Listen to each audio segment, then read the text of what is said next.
Lovely. So, good morning, members. We're here for the FA&PM Scrutiny Group for South Wales Fire and Rescue Authority on Monday at the 11th October 2021.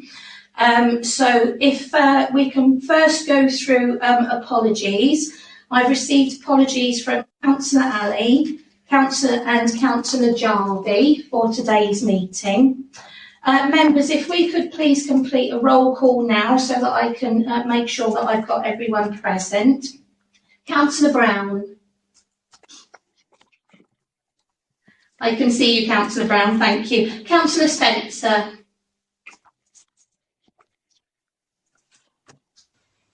Councillor Spencer? He's definitely on the call there, so he's muted at the moment. Okay. Councillor Holmes. Yes, I'm here, thank you. Thank you, Councillor. Councillor Hussey. Present. Morning, Councillor. Councillor Lister. Good morning. I'm just going to swap devices, but I am here. Okay, thank you, Councillor Lister. Councillor Molson. Present. Thank you. Councillor Morgans. Present. Good morning. Good morning. Councillor Norton. Here. Excellent. Thank you, Councillor Norton. Councillor Shaw. Present. Thank you. Thank you. Councillor Smith. Yes, present. Thank you. And Councillor Thomas. Present. I did send my apologies just in case I couldn't get through, but I've got through now, so we'll see how it goes. Thank you very much. Yes, you've managed. Lovely to see you this morning. And just to confirm, Councillor Williams, I can't see Councillor Williams on the call. No? Okay. Excellent. So, and for the benefit of the recording, in meeting room 8, we've got Mike Davis, Property Strategy Manager. Lisa Mullen, Temporary Finance, Procurement and Property. Anne Evans, providing secretarial support. Sarah Watkins, as Deputy Monitoring Officer. And also for the benefit of the recording online, we've also got Temporary Assistant Chief Officer Geraint Thomas and the Treasurer Chris Barton, and also the Chair of the Fire Authority, Tudor Davies, is online with us as well. Okay. So, members, can I ask if we've got any declarations of interest other than those already previously declared? Yes, can I just mention interest, please? Yeah, with regard to agenda item 5, there's reference to buildings. I might be asking certain questions. I would like to record that I work for an approved inspector. Thank you very much, Councillor Holmes. We'll make note of that. Okay, members. So the first substantive item of business is the election of the chairperson for the FA&PM Scrutiny Group for the municipal year 2021-22. Could I please receive nominations? I'd like to nominate Councillor Rod Snope. Rod, is that Rod Shaw, Councillor Hussey? Yeah. Thank you. Sarah, sorry. Sarah. Councillor Shaw. Yeah, so it's Rod Shaw. Yes. Yeah. Thank you for the nomination. However, I will not be able to take the post. So please elect another member. Thank you. Thank you, Councillor Shaw. So can I please receive any other nominations, please? Councillor Brown, you're indicating to speak. Sorry, Councillor Brown, you're on mute at the moment. I would like to stand as chair, but I'm not sure whether I'll get any support for that. But in the spirit of modelling scrutiny on local government, it's normally an opposition party who takes the chair, unless Councillor Norton would be interested. Thank you. Okay, thank you, Councillor Brown.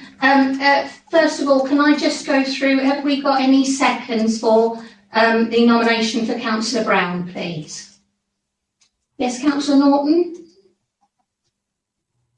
Sorry, Councillor Norton, you're on mute at the moment. Sorry, I do apologise. I should have realised. I'll second Councillor Brown's nomination. That's been seconded. Thank you, Councillor Norton. Do we have any other nominations for Chair of the FA&PM Scrutiny Group, please?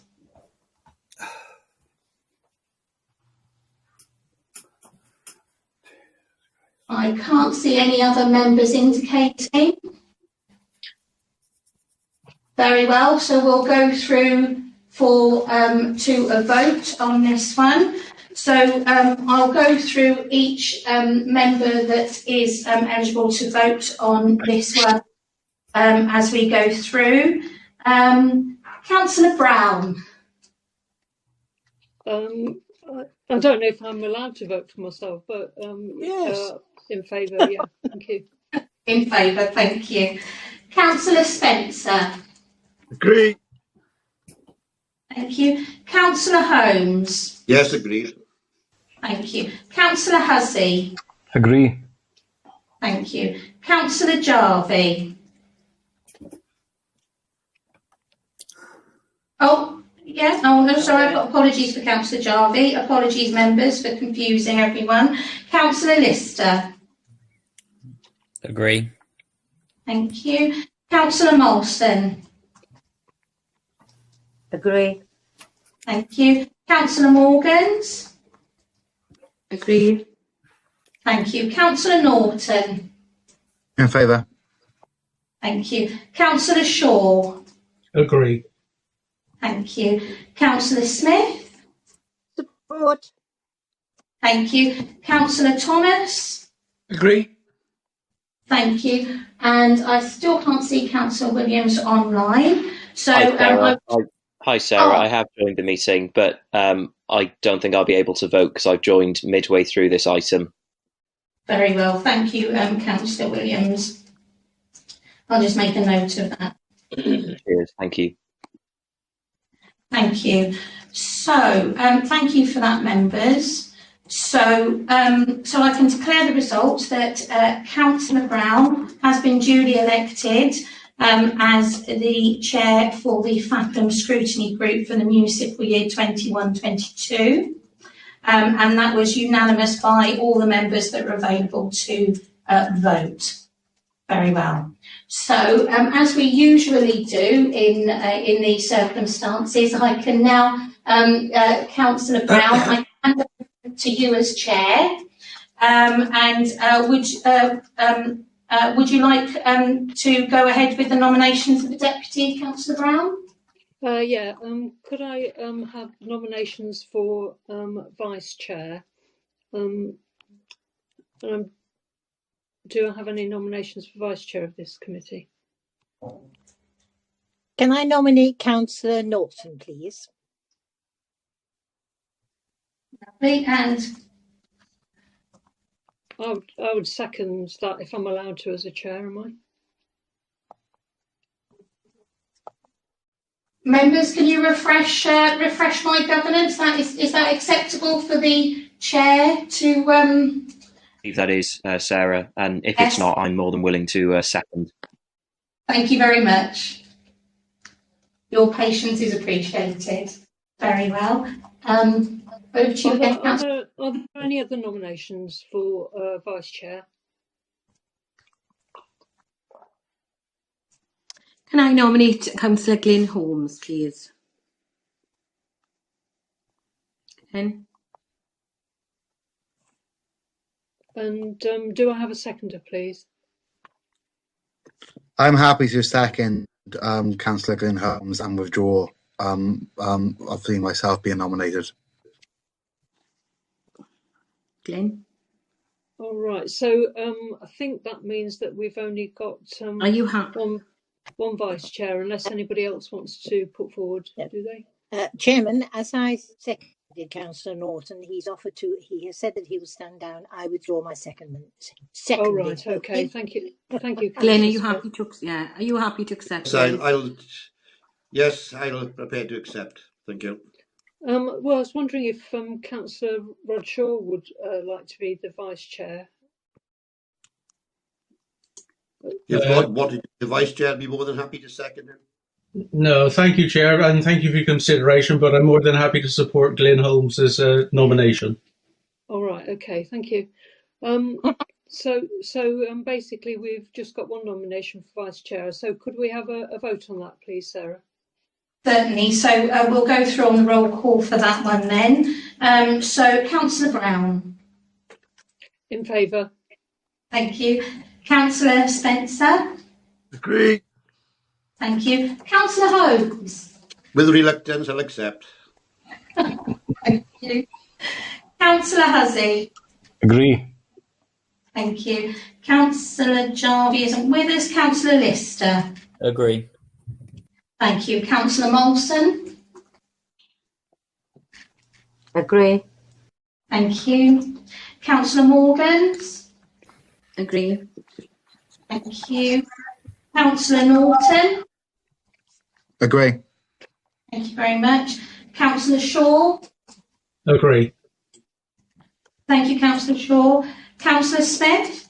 Support. Thank you. Councillor Thomas. Accept.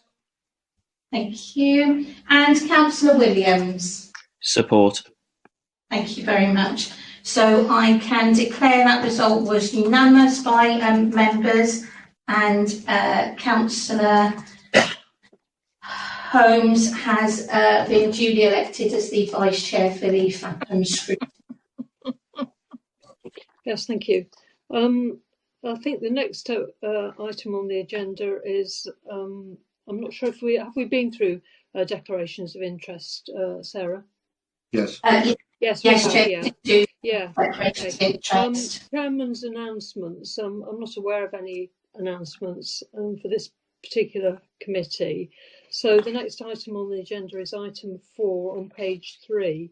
If we go through the minutes of the last meeting held on the 18th of January 2021, and if I go through page by page, if anybody wants to stop me in terms of any accuracy of the minutes, then please do so.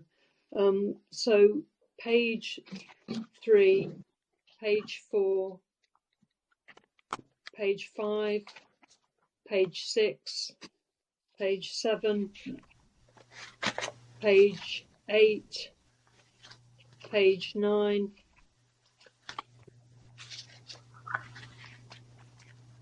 page 10. If everybody is happy with those minutes, could I have somebody who attended? I'd like to move those. Propose and second it. Second. Have a proposer. Sorry, who did I have as a proposer? Councillor Hussey. Councillor Hussey, and as the seconder? I'll second Councillor Shaw. Okay, thank you, Councillor Shaw. Louise, if I can just comment, I wasn't present at that committee. I wasn't on the committee till September. Oh, right, yeah, so you'd abstain from Yeah. that. So are all the members of the committee who are present today and were present then happy with the minutes? Yes. It's a long time ago. I'll take that as a yes then. And so we can confirm the minutes. Then the next item on the agenda is item 5, which is Chair. Sorry. This is Geraint Thomas here. Before we jump into the rest of the agenda, can I just ask that can we just move agenda items 6 and 7 if we can swap the order of those two reports? Obviously, going through the proposed terms of reference for the group, it may or may not impact on the decisions and the discussions around the appointment of member champions. So if we can just swap those two around when we get to the running order. All right, so, sorry, can you clarify? I've got 5, 6 and 7. What order would you propose then? If we go with number 5 next, and then if we go with number 7, the proposed terms of reference, and then, the number appointment 6. of member champion. Oh, I see. So, Yes, so basically the next item is the property asset strategy then. Yes, please, yeah. And who's presenting that report, please? Me, Mike Davis. Sorry? Mike Davis, Property Strategy Manager. Oh, right, okay.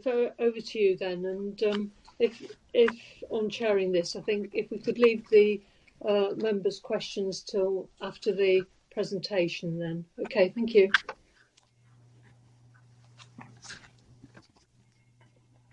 It's been sent to me. Can you dial in? Bear with us, members. Mike's just about to dial in because my technological skills are being tested this morning. So he's going to dial in so he can share his screen with you now.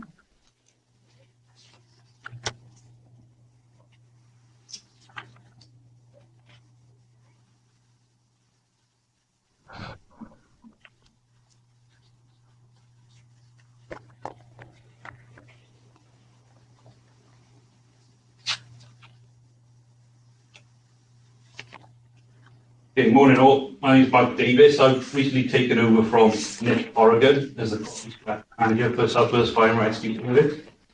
So I'm just going to talk you quickly through the property strategy for 2021-22. So to kick off our asset headlines, we've got 50 property assets, so 47 stations, 10 which are currently of co-location, and our 3 corporate assets with occupational health, headquarters, and our training building at Cardiff Gate. The property strategy overview. So the aim, ensure an efficient, effective and sustainable use of land. Sorry, Mike, can you go into reading view so members can see it more clearly if you press that button on your screen?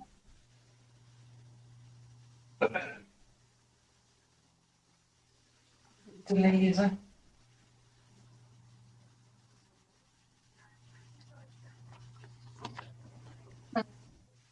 See if it's sort of reset. So if you click on slide 2.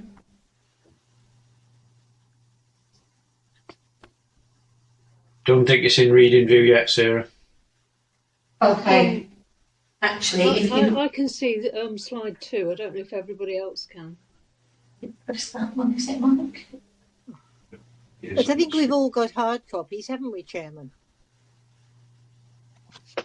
Can members see adequately? Apologies for this. We just want to make sure it's good. Well, just the hard copy. Yeah, I'm see okay. the screen, and I've also got a hard copy. So I think if there is problems, perhaps we could in the presentation just say just mention the heading of the slide. You know, sort of like slide 2, asset headlines 2021, and then people can, if they haven't got. Has anybody not got their screen? Has anybody not got the presentation on their screen? Could you? I have. Has everybody? I can see it. Yeah, I think we're fine actually, Sarah. Very well, Chair. We'll carry on then. Sorry. Okay. Thank you. So we're on slide 3, the property strategy overview. So the aim is to ensure an efficient, effective and sustainable use of our land and buildings to deliver fit-for-purpose property to support service delivery and corporate priorities. So the key drivers for this are our condition surveys, service delivery, legislation and guidance, and facilities management. And the key work streams within those, so is fit-for-purpose buildings, buildings that are safe for use, energy efficiency and sustainability, collaboration on our co-location sites, integrated approach and value for money.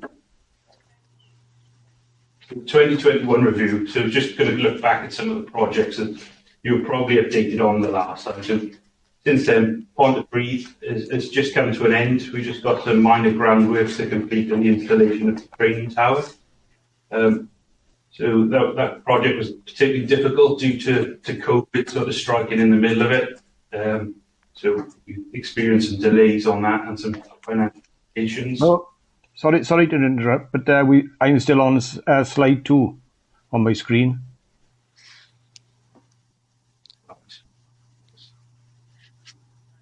Go on.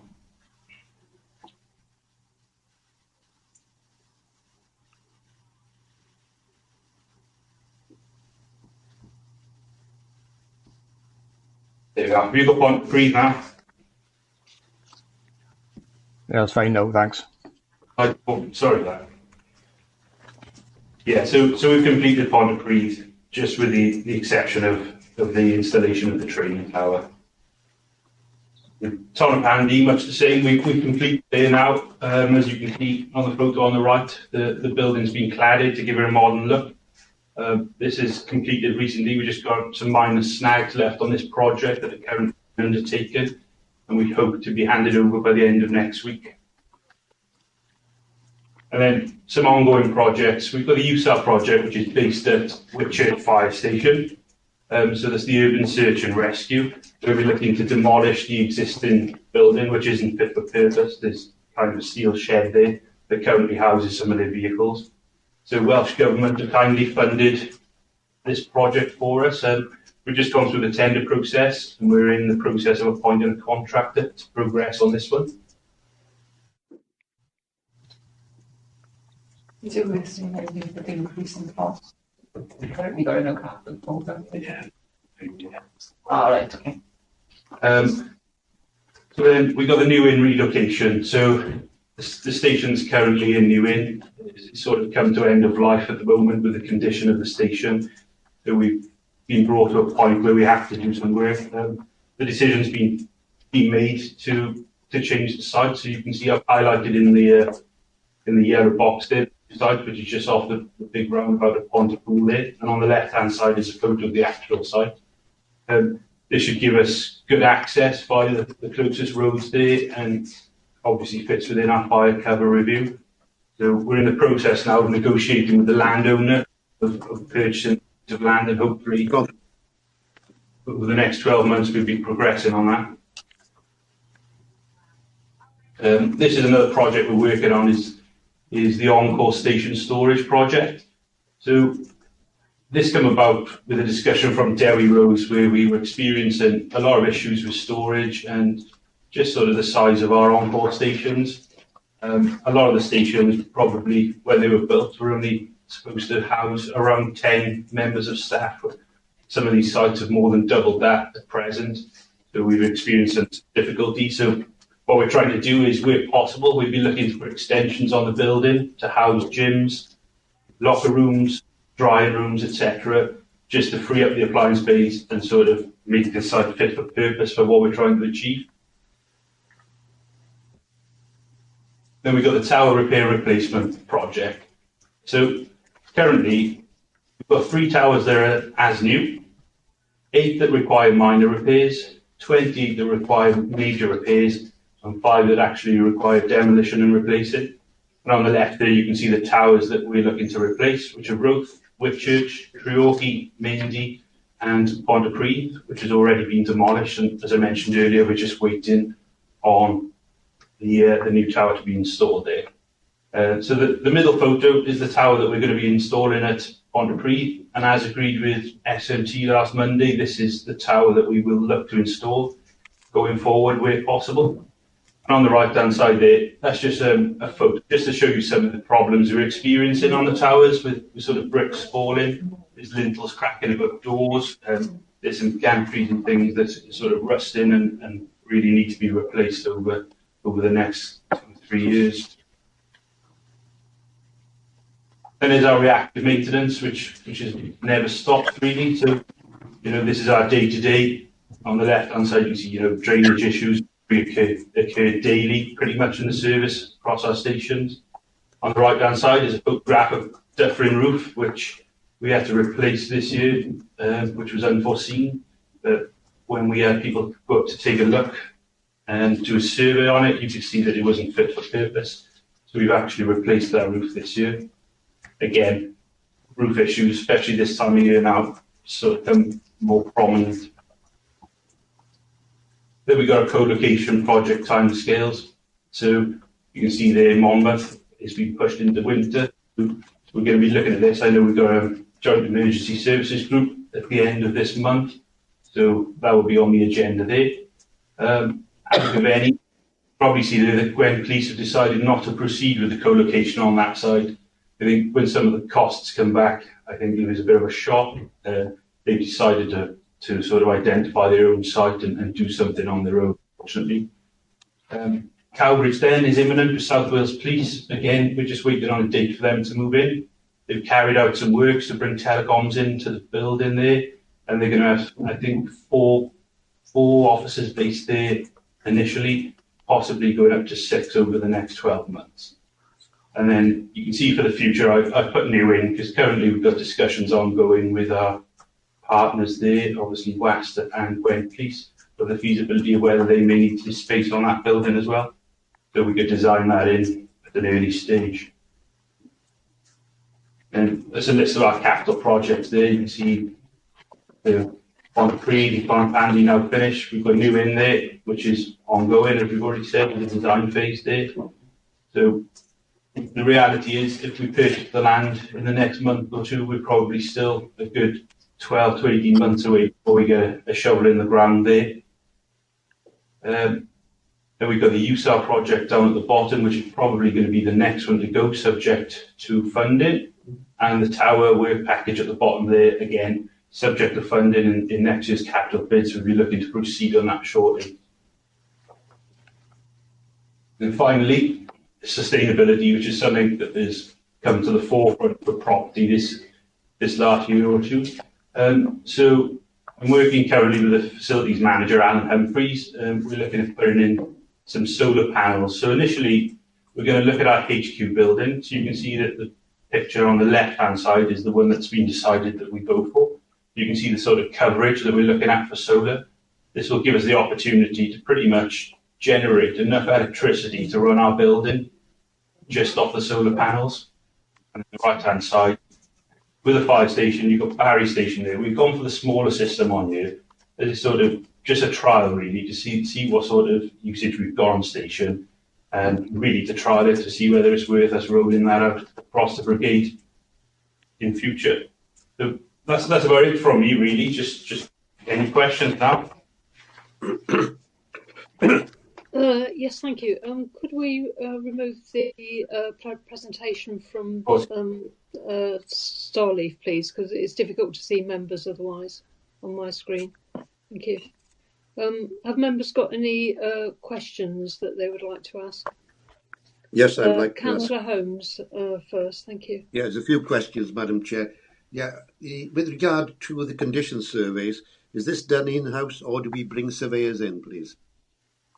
So we have had surveys in previous years. So I think the last one was done 4 years ago, so it's due for renewal next year. But this is something that we currently do as best practice in-house as well. So we've got a sort of a small team that goes around all of the stations with carries out surveys right through the year, really, to give us a good handle on the condition of our buildings. When it comes to presentation of plans, etc., I take it we bring architects in to prepare the plans, etc.? That's correct, yes. Yeah. And when the plans are being submitted, what type of building control authority do you use? Do you use approved inspectors or do you use the local authority where the work is taking place? When I first came in, it used to be sort of approved companies that did that, but in recent years it's gone more towards local authority, so we go to the local council for that area. Yeah, the reason I ask is because the training centre at Bristol at Avonmouth, that was supervised by an approved inspector, and the same at Cardiff at Llanedin, that was approved inspector. Like I've said on previous occasions, I give you the benefit of my experience. I feel, although I'm an approved inspector in my own right, I do believe there's far better service from local authorities. Bearing in mind, we're a public body and don't like to see taking public funds out of local authorities. Yeah, I tend to agree there, because the architect that we currently work with on most of our major projects is of the same opinion. That's why we've seen sort of a shift over the last 3 or 4 years of going back to local authorities. So who makes that decision? Can I come in? Just one more question afterwards, Madam Chair. So I take it it'll be our decision, the fire service, to appoint the building control authority. Absolutely, yes. Yeah. And the final question on this item, with regard to the tower replacement, I noticed on the slide, tower repair and replacement projects, with the towers to replace Roath, Whitchurch, Treorchy, Maindy and Pontypridd, You'll notice Yes. in the right-hand corner, the brickwork is spalling. Is that due to frost or atmospheric pollution? You're right. It's due to frost. The problem we got is the water during the winter months is sitting on the point and above the brick, then freezing, as you just said, and it's unfortunately causing the brickwork to pop and fall off. Could you, I can't tell from the photograph. I can see, first of all, it's built in English garden wall bond. It's a solid wall. Yeah. I can't tell. I couldn't say what type of brick it is, but it looks to me it could be a very soft brick, which Quite is possible. really unsuitable for this type of construction. Yeah, you're probably quite right. And as you know, these towers are probably approaching sort of 30 years old now, some of them even more. So, yeah, you're probably right in the brick. Yeah, I don't know if you agree with me, but I would have thought this looks like to me, if it's a London Brick Company, a flattened, it should be a hard brick for that type of construction. Yeah, agreed. Yeah, thank you, Councillor Holmes. I think you've made some good suggestions there with regard to the brickwork and also who inspects it. The preference for a local authority to do so. If I come on to, I think there's Councillor Shaw next, and then it says Adrian on your. Sorry, I'm not sure of your surname, Adrian. Afterwards, yeah. Sorry. Huzzy, oh yes, okay, thank you. Yeah, it's just your iPad doesn't actually say your surname. So if I come on to Councillor Shaw next, please. Thank you, Chair, and thank you, Mike. Thank you for your report. On the new in relocation, I confess it was only when I seen your copy of the Google Maps that it's basically besides a Premier Inn and Harvester. Are you expecting any objections to planning permission for this site? I'd like to think not, but obviously that's not something that we can actually say for sure. But early signs are with the planning consultant that we're currently using is that he doesn't foresee any issues there. So hopefully going forward, then yes, we should get the okay there. All right, Mike, thank you. Councillor Huzzy next, please. Yeah, thank you, Chair. It was on the new in site as well. Like we presuming that planning permission is going to be granted. I was wondering when the first spade will be dug into the ground. Yeah, that's difficult to tell. At the moment, we're still in negotiations to purchase the land with the landowner. So, like I say, realistically, from the point that we exchange contracts, we've got a good year to 18 months of design work then to get to a point. Realistically, I'd say we're still 18 months to 2 years away to getting a spade in the ground there. Okay, thank you, Chair. Okay, has any other members got any questions? Councillor Smith. Councillor Smith, yeah. Thank you very much. It relates to the new inn design, in that sometimes we get tremendous congestion getting onto that roundabout if it's a mishap. Is there an alternative? Is there going to be provision of an alternative access in? Be it a small one, you're not up to standard, but in the event of being completely blocked at the one end, will we be able to provide another sort of emergency exit? And also, sorry, Chairman, there's a bit of a calamity here in this household. I applaud the idea, the statement in 2.1, an appropriate corporate landlord model, rather than the fragmented approach. I found this a very interesting and useful report. And there were another couple of things. One sec, which I noticed.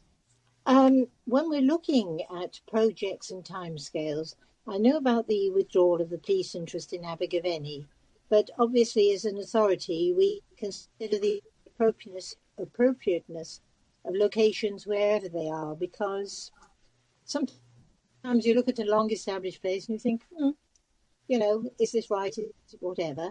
And can I ask, it's a personal way away, the Dufferin roof. Yes, I'm very surprised that needs replacing at this stage because it's not very old.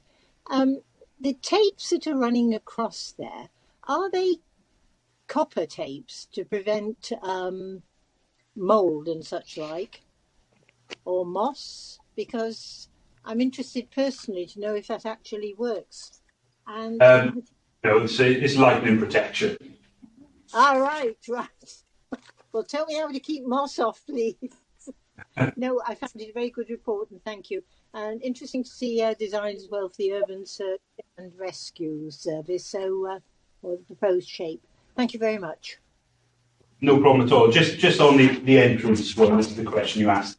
Obviously, that's something we'll look at now. Once the land is secured, we will be sitting down with the architect and looking really at all eventualities for that site. So I'll take that on board and I'll bring that up. I think that it's worth considering, Chairman. Thank you.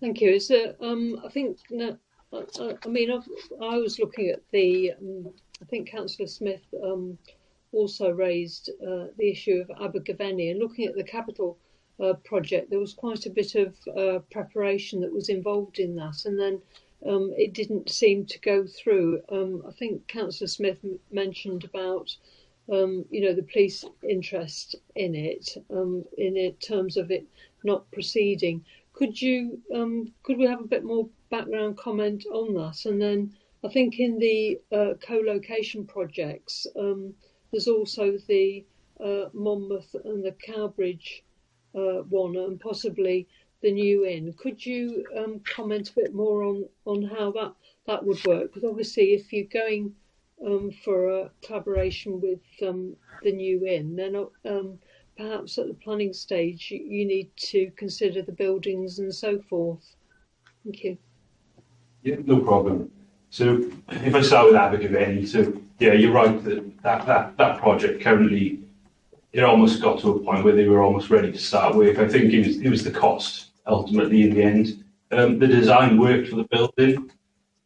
Everything was happy to that point. I think the planners were fairly happy, but it didn't actually go right through the planning process, so we're not sure whether it would have gone through. But it was the initial cost plan that sort of put doubt in the mind of South Gwen Police-Dale. I think he was looking at a cost of 1.8 million. I just don't think that anybody could see that was value for money for what they were getting on the site.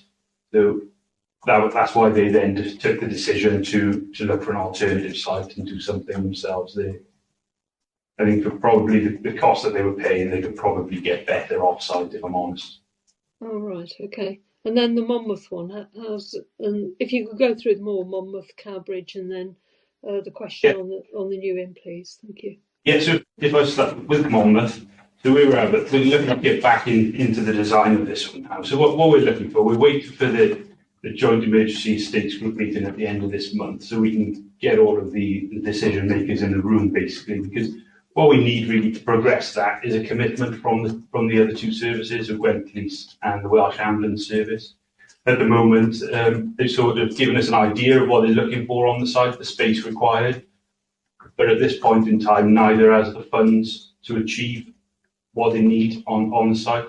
So what we need is basically a commitment of further funds to look at that project again. So we're going to go back to the drawing board and look at a bigger design there, possibly. Yeah, because I think, obviously that is sort of the idea of getting the blue light services all together, isn't it? And so is that happening elsewhere in Wales, or is that new?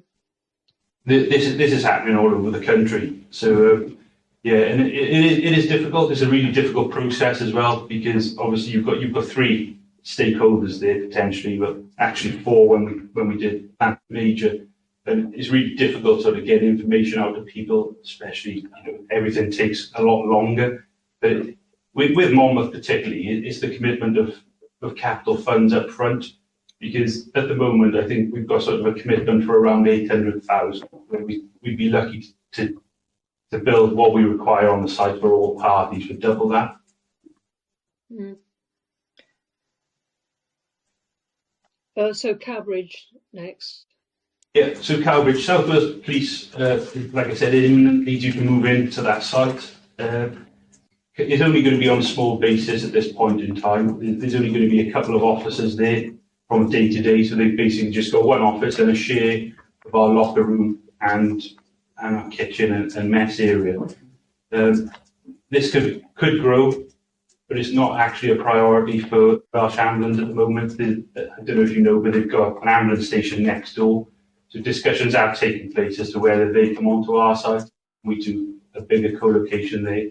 but at this point in time, it's just not a priority for them. So hence, that's why we've just got the police in, just in small numbers at this point in time. And then new in. Yeah, so new in. Yeah, there's a bit of a different beast there, because obviously we haven't got a building there. So currently, all of our co-locations have been around buildings that we've already got. So this one is probably one of the better ones as far as that goes, because once we've got a commitment, or if we get a commitment up front, we can look to build this in at a design stage. So it would be a lot easier from that perspective, and probably the building will work better for all parties.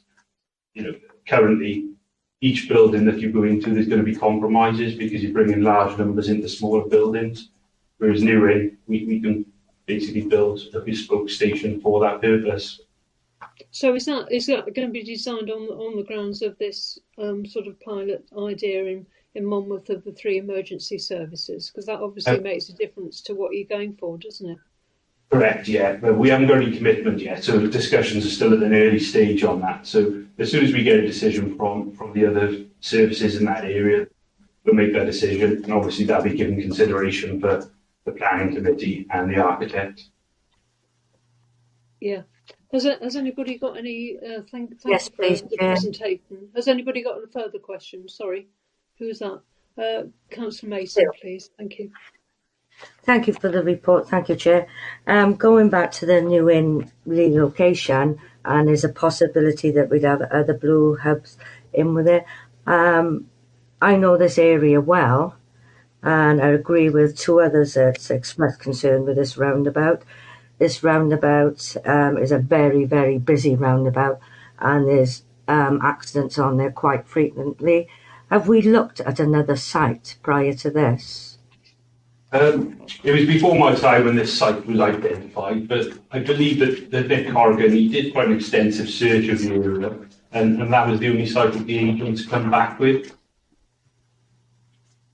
So would there be a possibility that you would be looking at another site?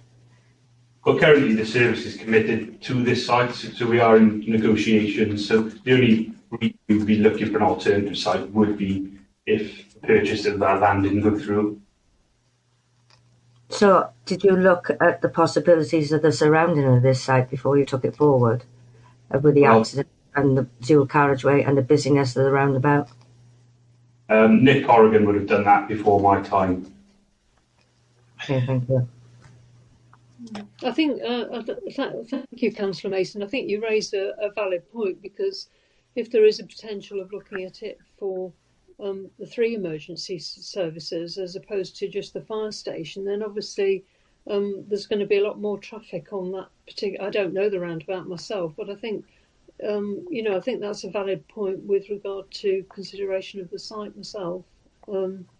Is this something we could look into further, Mike? Yeah, no problem at all. What I can do, I can raise this with our architect, and he can discuss with the planners, and I can report back if that's okay.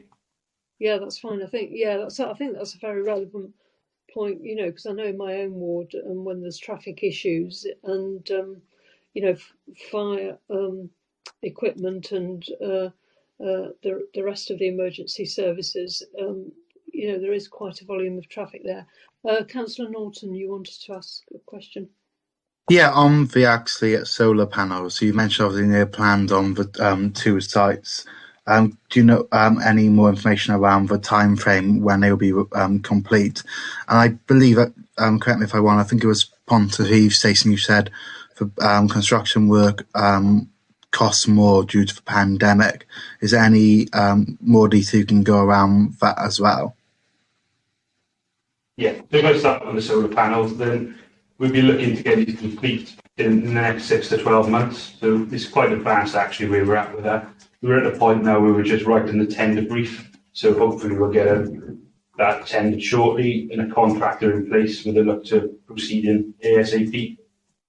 And with Pontypridd, so the main cost with COVID was due to time delays. So basically, the way it works with a major project, you've got certain numbers of cabins and site management on site. So the preliminary costs there, we had like an elongated program of about 10 weeks. So we then paid £2,000 a week for those 10 weeks. So the cost was around 20,000 for COVID on that project.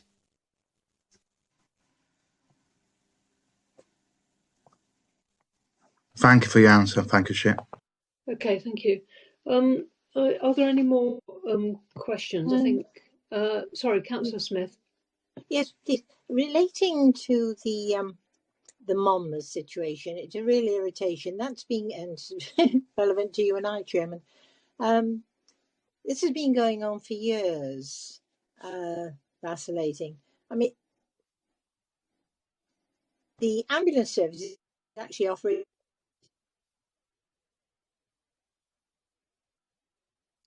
Sorry, I think we're losing you. we can't hear you, Councillor Smith. I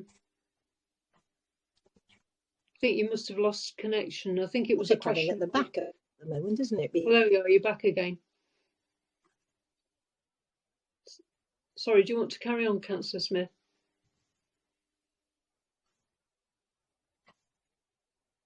I think the basic question that we got was about how long the Monmouth project seemed to be carrying on for. If Councillor Smith seems to have lost connection, are you able to answer that question, Mike Davies, please? Yeah, no problem. There's two things really. As I mentioned earlier, it's the commitment from the other two services, so Gwent Police and Welsh Ambulance, who both say they want to be part of the co-location.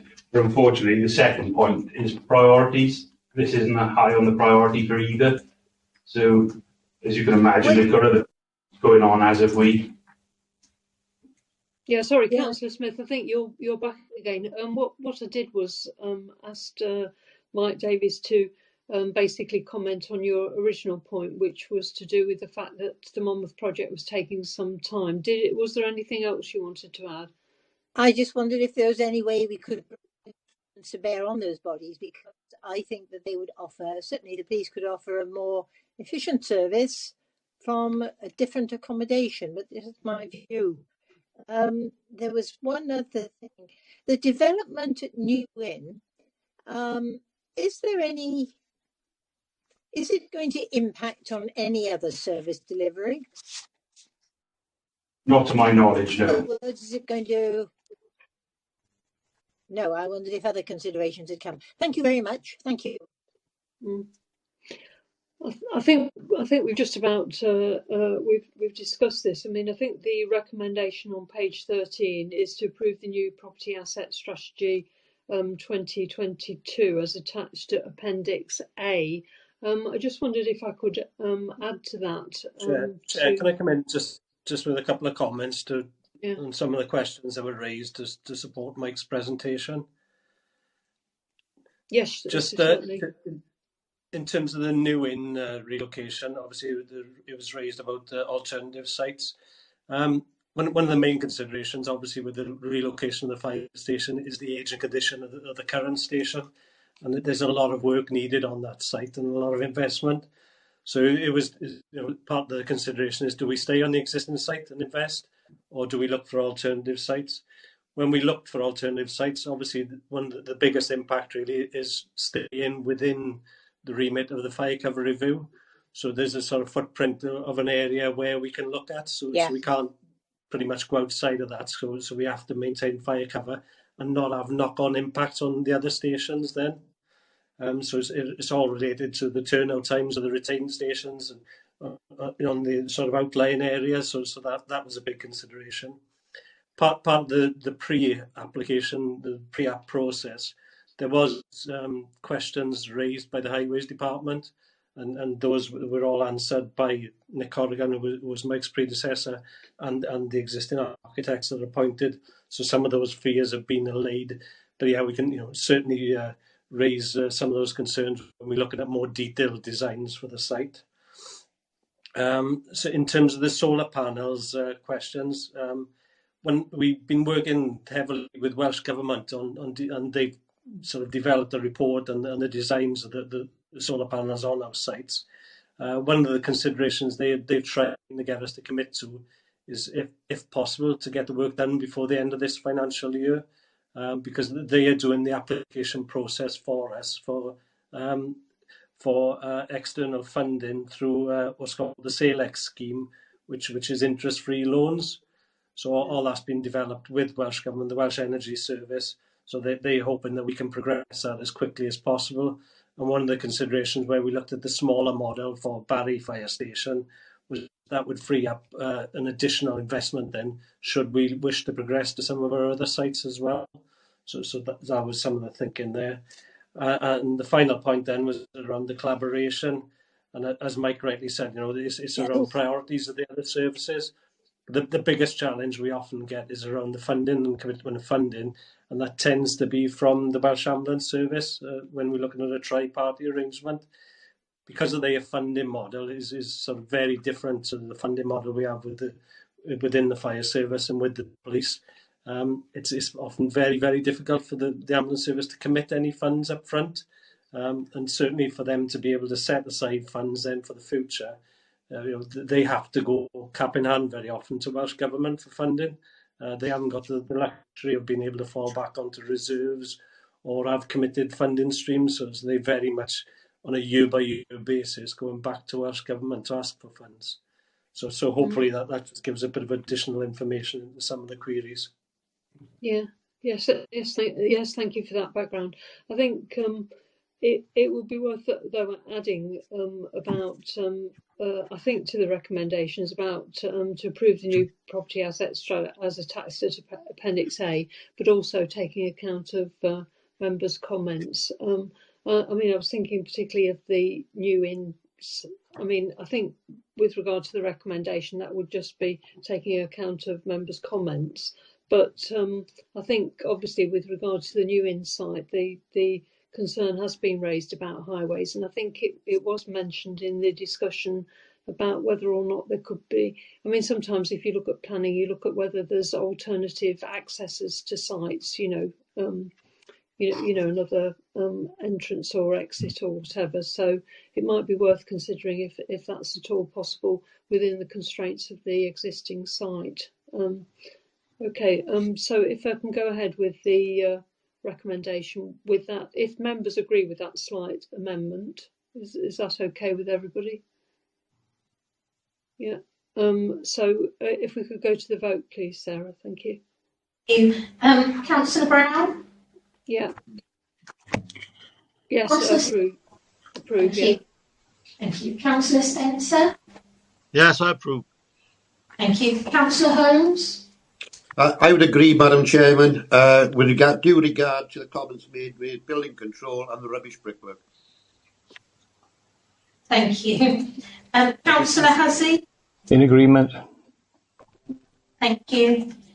Councillor Lister? Agree. Thank you. Councillor Molson? Agree. Thank you. Councillor Morgans? Agree. Thank you. Councillor Norton? I'm going to abstain because my internet cut off partway through. Thank you, Councillor Norton. Councillor Shaw? Yes, agree. Thank you. Thank you. Councillor Smith? Agree. Thank you. Councillor Thomas? Agree.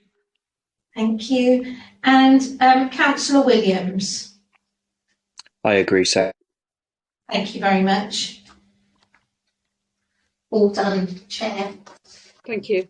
So if we come on to the, we're doing this in a slightly different order as suggested, so that if we come on to the item marked 7, which is the proposed new terms of reference for the scrutiny group, if we could just have a presentation first of all, and then members' questions afterwards. Is it yourself, Sarah, who's doing the presentation? No, Geraint Thomas is presenting this one for us. Okay, yeah, over to Geraint then. Thank you. Thanks, Chair. Firstly, apologies for the sort of length of the report. Obviously, there's been quite a history, trailed through the discussions and previous reports, which have been attached as an appendix to this report. But but members will be aware that this sort of issue has been sort of back and forth to this committee, to the Finance Committee and to the Fire Authority over the last 12 months. And probably it's relevant to bring it back now, picking up on the comments that the Audit Wales made around scrutiny and the level of scrutiny to the Fire Authority just last week. So it's probably a good time in that we reconsider the sort of terms of reference and the makeup of the scrutiny group going forward. Just to sort of recap on the history of this, it was October last year that an initial report was brought to this committee recommending 4 options, or setting out 4 options for the future of the group. First one was to advertise for independent members. The second one was to seek non-Fire Authority nominees from the 10 constituents. Third option was for a hybrid of the first 2. And then the fourth option, which was the preferred option at that point, was for Fire Authority members only on the committee and co-opting as required. And obviously there was raised about the potential cost implications of co-opting and travel implications, training, etc. in that report at that time. It then went on for further consideration in January of this year, where sort of draft terms of reference were drawn up for the committee, looking at the sort of wider considerations and the more specific pieces of work that would be looked at by the committee. And at that point, there was a proposal made within the report of reducing the HR and Equalities Committee from 15 down to 10 members, and then having a scrutiny committee made up of 7 members. And that was the proposal then. Albeit it was rightly pointed out by Councillor Shaw, I think, in that committee, that as part of the proposal there was that no members would be able to sit on the scrutiny committee if they were a member of the FA&PM committee or the HR and Equalities Committee. But that would mean that there was actually no members of the scrutiny committee available to sit on it, because every member was a member of one of those 2 committees. Following that, then it went to the FA&PM committee in March, outlining that proposal, and then on to the Fire Authority at the end of March, at which point the FA&PM committee had made an additional recommendation or suggestion of merging the FA&PM committee and the HR and Equalities Committee, making that up as a resources committee of 10 members, thereby freeing up additional members, then reducing the commitment on members and freeing up the numbers to be able to sit on a scrutiny committee. It's worth bearing in mind that whichever options are chosen that impact on either of those committees, that it would obviously have to have revised terms of references drawn up for those 2 committees. And if there's implications on the HR and Equalities Committees, we must still remain political balance on that committee. Albeit with the FA&PM committee, it's just 10 members, 1 from each of the local authorities, and that's been custom and practice for the Fire Authority not to have political balance on that committee, but just to have 1 from each local authority. So really, we're in a position now where the report is brought back today. It got bounced back from the Fire and Rescue Authority in March to come back to this committee and then go back to the FA&PM and HR Equalities Committee to set out a sort of preferred option going forward. So obviously the various options that have been considered is to take us to a point now is where do we still want to consider this a Fire Authority member only led committee as a scrutiny board? Do we wish to go down the route of reducing the HR and Equalities Committee to 10, or do we wish to propose to merge the FA&PM committee and the HR Equalities Committee as a single resource committee? So those are really the options for members to consider, and then sort of take it forward back through each of those committees, hopefully to get us into a position to go back to the Fire Authority with a firm proposal ready for the next municipal year, really, as a proper set up scrutiny committee going forward with the various terms of reference which a proposal has been put within the paper, whether that is carried forward as is or whether we just want to tweak that then going forward. So I think obviously there's a lot of history, a lot of discussion and feeling that have been put forward on this topic to date. Really, I just want to throw it open really to see what members' preferred and potential options are going forward.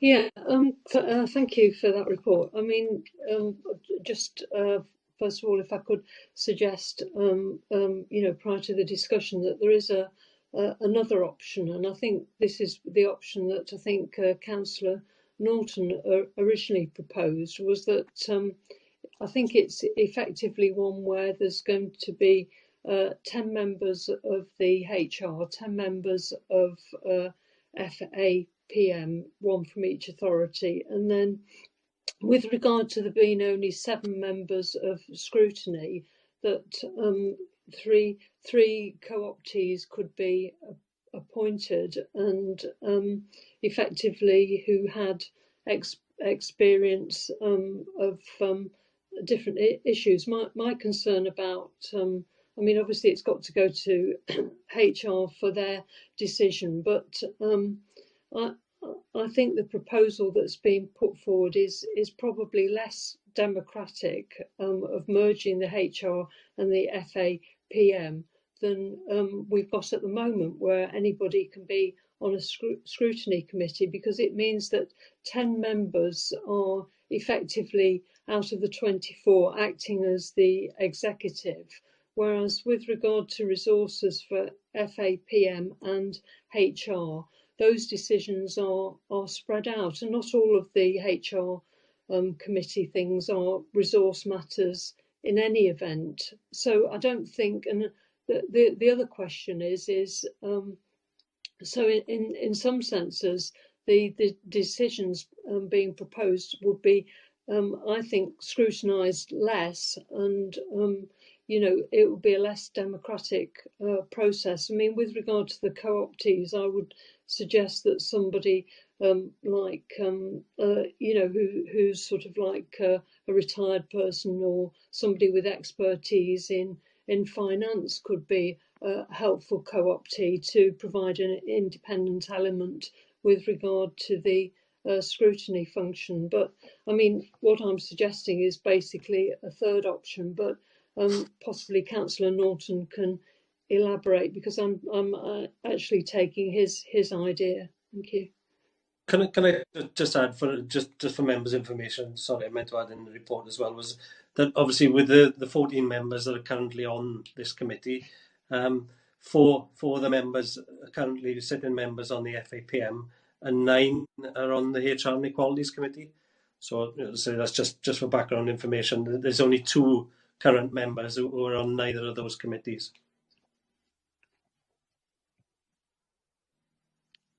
But it doesn't, I mean, obviously 5 members would be released from HR as well.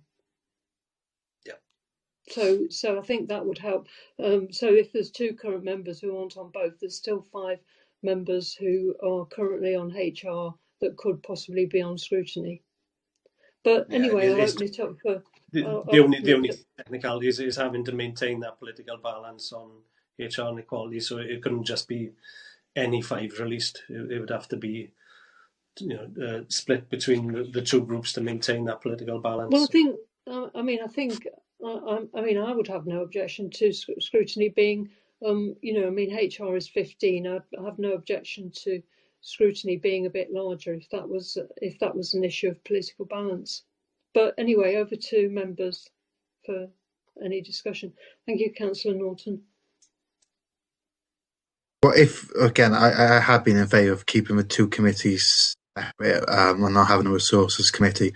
Thank you, Chair. But part of the reason for it as well, I think, amount for workload. If you had one resources committee, I think the amount of work for 10 members on that committee would be a lot more than most of the members, because you would have all the reports you would need to read for HR and equalities. I mean, on that committee is quite a lot. I had to do all the reports from the financial committee as well.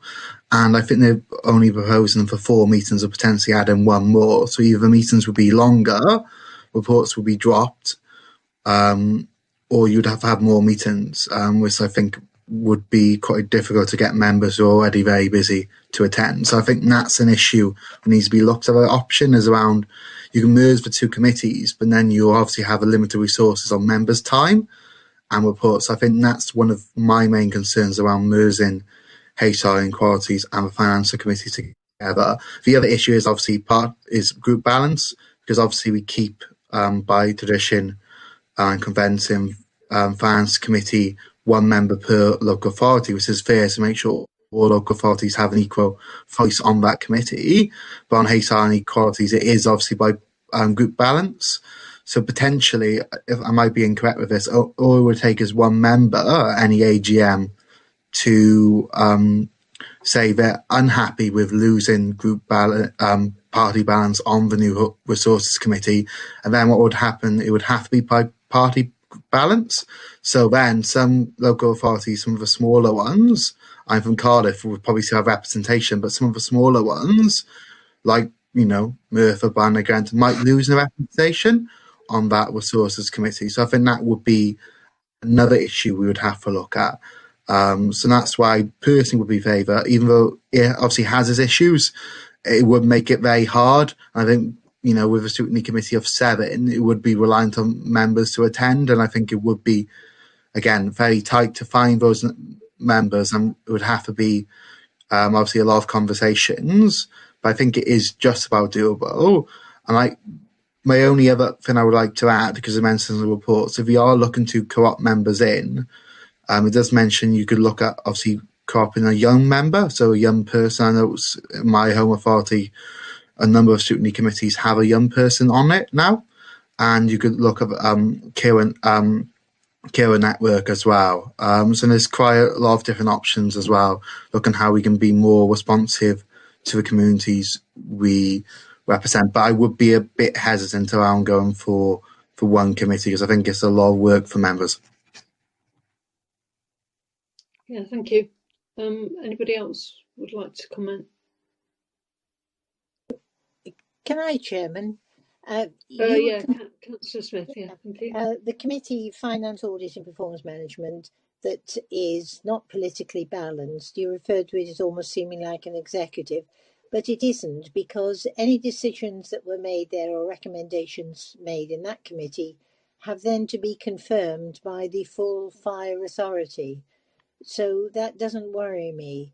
I can understand the concern about political balance. It never really perturbs me. I hope that members always put in the right thinking into the committees we're involved with.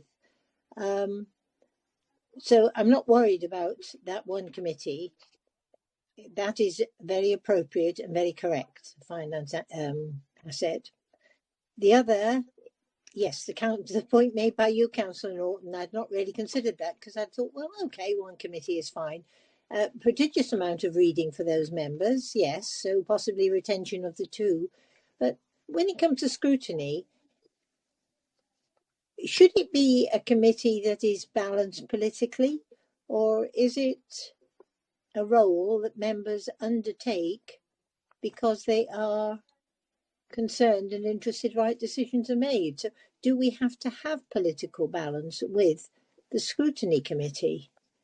Have to have it with the other committees? Okay. Just my thinkings, Chairman. Chair, just to come back on that point, the scrutiny committee doesn't have to be politically balanced. It's the HR inequalities committee that has to be politically balanced, and obviously any proposals, the impact on that, it would still have to maintain that political balance. But the scrutiny committee as is, it hasn't been a standing committee as such up to this point. So, it's really for the committee to decide the terms of reference, and the political balance doesn't have to be maintained within this committee. So therefore,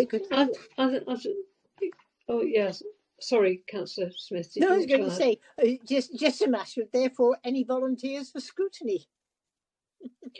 I mean, I think I suppose in some senses, there is an argument about political balance for scrutiny, but I think the question is I mean, we've managed quite well without political balance on scrutiny, and hopefully it does attract the members who are more interested in scrutinising decisions as such. But I don't see. I mean, previously, the scrutiny has sort of dealt with the financial resources decisions, and I don't see why there can't be a HR committee continuing, but not necessarily, any resources issues related to it, then referred to the FA&PM and then scrutinised as well. So I think it's sort of in some senses dividing the functions, because one of the main functions I see of scrutiny is in some sense the financial one, because I think that's what we've sort of been based on, because we've put finance, asset and performance management scrutiny groups. So those are the sort of areas that we're actually looking at. And I think, but I am opposed to this idea of just 10 members being responsible for all sort of financial decisions, whereas at the moment it's more spread out. So I think the original proposal was better, and I think that what Councillor Norton has mentioned about increasing diversity, because I think that there is a tendency in local authorities and the fire authority to be dominated by, I suppose, in some senses, more senior men, is the way I would try and tactfully put it. But you haven't necessarily got the same diversity as it available in the community. So I think that's one of the issues. But I think that the original proposal that we had was actually better, and I think it will be a question of sort of thinking about who should be on scrutiny more than necessarily throwing the whole idea, which I think that was put forward, which was the aim of which was to make it more democratic and accountable. And I think if you're just making 10 members responsible for all the decisions, I don't think it is as accountable as where you've got 10 members doing the FA&PM and then 15 members doing HR. I mean, you could have a lower number of HR people. I don't think you necessarily need that number, and look at scrutiny in that particular way. But I don't think the proposal that's being put forward by FA&PM, I think it's worse than we've got at the current moment in terms of scrutinising, because it's meaning that effectively, regardless of political party, there's only 10 members making the major decisions. And I mean, for example, in my local authority, the person who's the member there isn't the main party member for resource, for my particular authority. And in Cardiff, I think there's 3 members, so and they obviously contribute to resources at a greater level, and only 1 member would be on that on that FA&PM. So I don't think it's I think it's going to centralise decisions, and it's actually going to make it worse than we've got at the moment. But anyway, I'll see what other comments people come up with. Thank you. Coming back to that one, Louise, the Finance Audit Committee doesn't make the decisions. They then have to be confirmed by the full fire authority. And therefore, if there's a scrutiny route, right.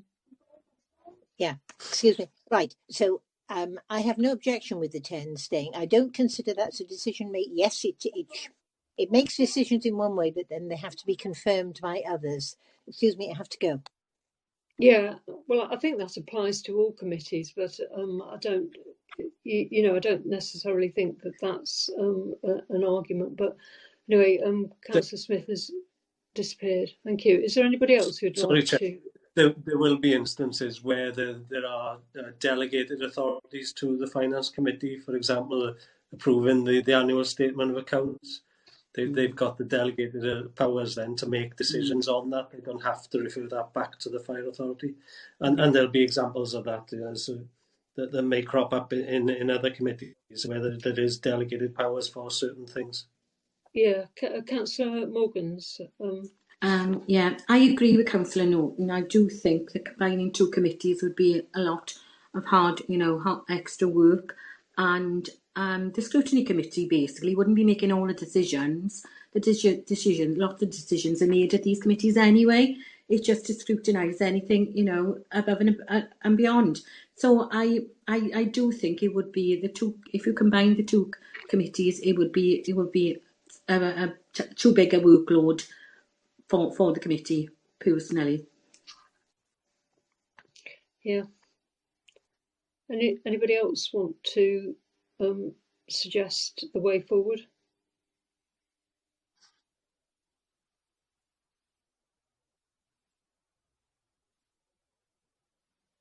Councillor Norton. Can I make a suggestion, if it would be appropriate, we go for a scrutiny committee of 5 members with a potential of looking at 2 co-opted members permanently, but from what it says in the report, it could be from a younger member, where I know a lot of authorities have youth members now on their scrutiny committees that add them experience, obviously, what young people think. And also you could look at, I think it said, carers, or a representative from older community to obviously, because Fire Authority does a lot of outreach work there as well, and that's something we could look at. So that way you would have people from different viewpoints add in, obviously, their expertise to the authority. And if we had only 5 scrutiny members, I would obviously free up another couple of people. So the numbers would be probably more workable, because you would only need to find 5 people which weren't on the other 2 committees. And it would still be majority member led as well. Chair, can I just make a comment in respect of the co-opted members? One of the advantages I think the scrutiny committees have got in the local councils is obviously they're often subject-specific scrutiny fora, so it's quite easy to get a co-opted member that is relevant to the particular subjects that are discussed. So if it's an education forum, obviously you go for a younger person. If it's a kind of a social services type environment, you may go for an older person and so on. There isn't actually a requirement, of course, to co-opt people on permanently. You could actually bring subject-specific co-optees in for specific topics. So if, for instance, a scrutiny forum was going to look at, say, the way fire service interacts with older people, you could then choose to bring somebody from that particular sector in for that particular time to look at that subject, and then obviously let them go again, and consequently bring in somebody else if there was another topic that the forum wanted to look at. So that's another kind of hybrid option of how you might use co-optees rather than permanent co-opted members. Well, can I suggest, if we look at page 60 on our agendas, there's a sort of a table there of the 24 members, and that's effectively showing 10 members of FA&PM, which is what it is currently, 10 members of HR and Equalities, and then it's showing 7 members of Scrutiny, and then obviously there's the Local Pension Board and the Standards Committee. Could I suggest that that's a proposal, and then to make sure that effectively the FA&PM, HR and Scrutiny are a similar sort of decision-making body, that you have 7 members and 3 co-optees who could be added to that, so that you've still got 10 there. I mean, presumably that would work, because obviously this table has been worked out in some shape or form.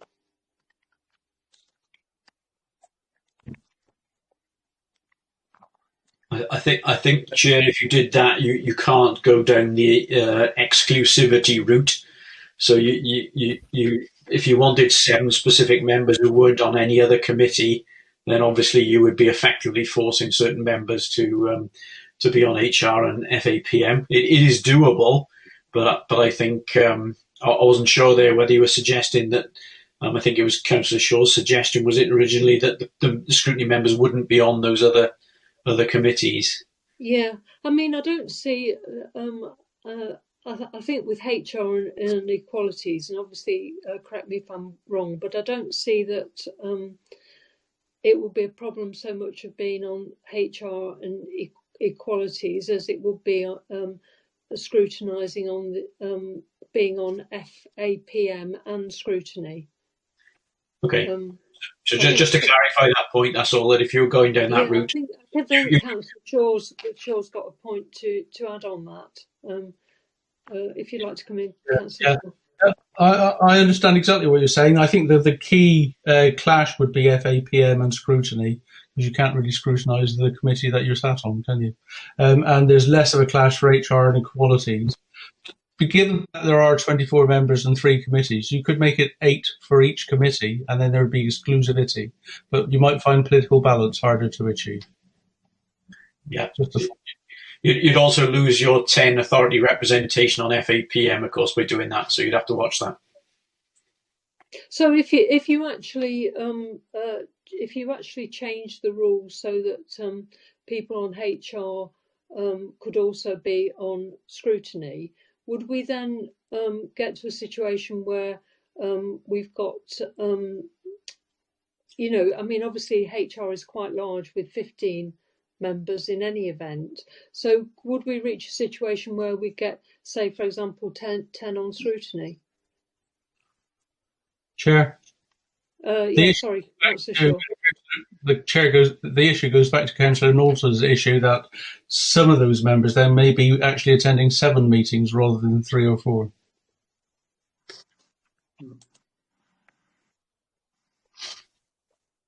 Yeah, but I mean, I suppose in a sense, because there are, I suppose if you cut down the HR numbers, I mean, the HR numbers for the committee seem quite high in any event. Would that not be possible? I mean, obviously, people who aren't on both of those committees, the suggestion is they could be on the scrutiny committee, but it doesn't necessarily mean that they haven't got any other duties like being on pension board or standards. Do you see what I mean? Because that's only, but basically, if you go to local pension board and scrutiny, then you're actually having 7 meetings a year. And if you're on HR and scrutiny, you would also be having 7 meetings a year.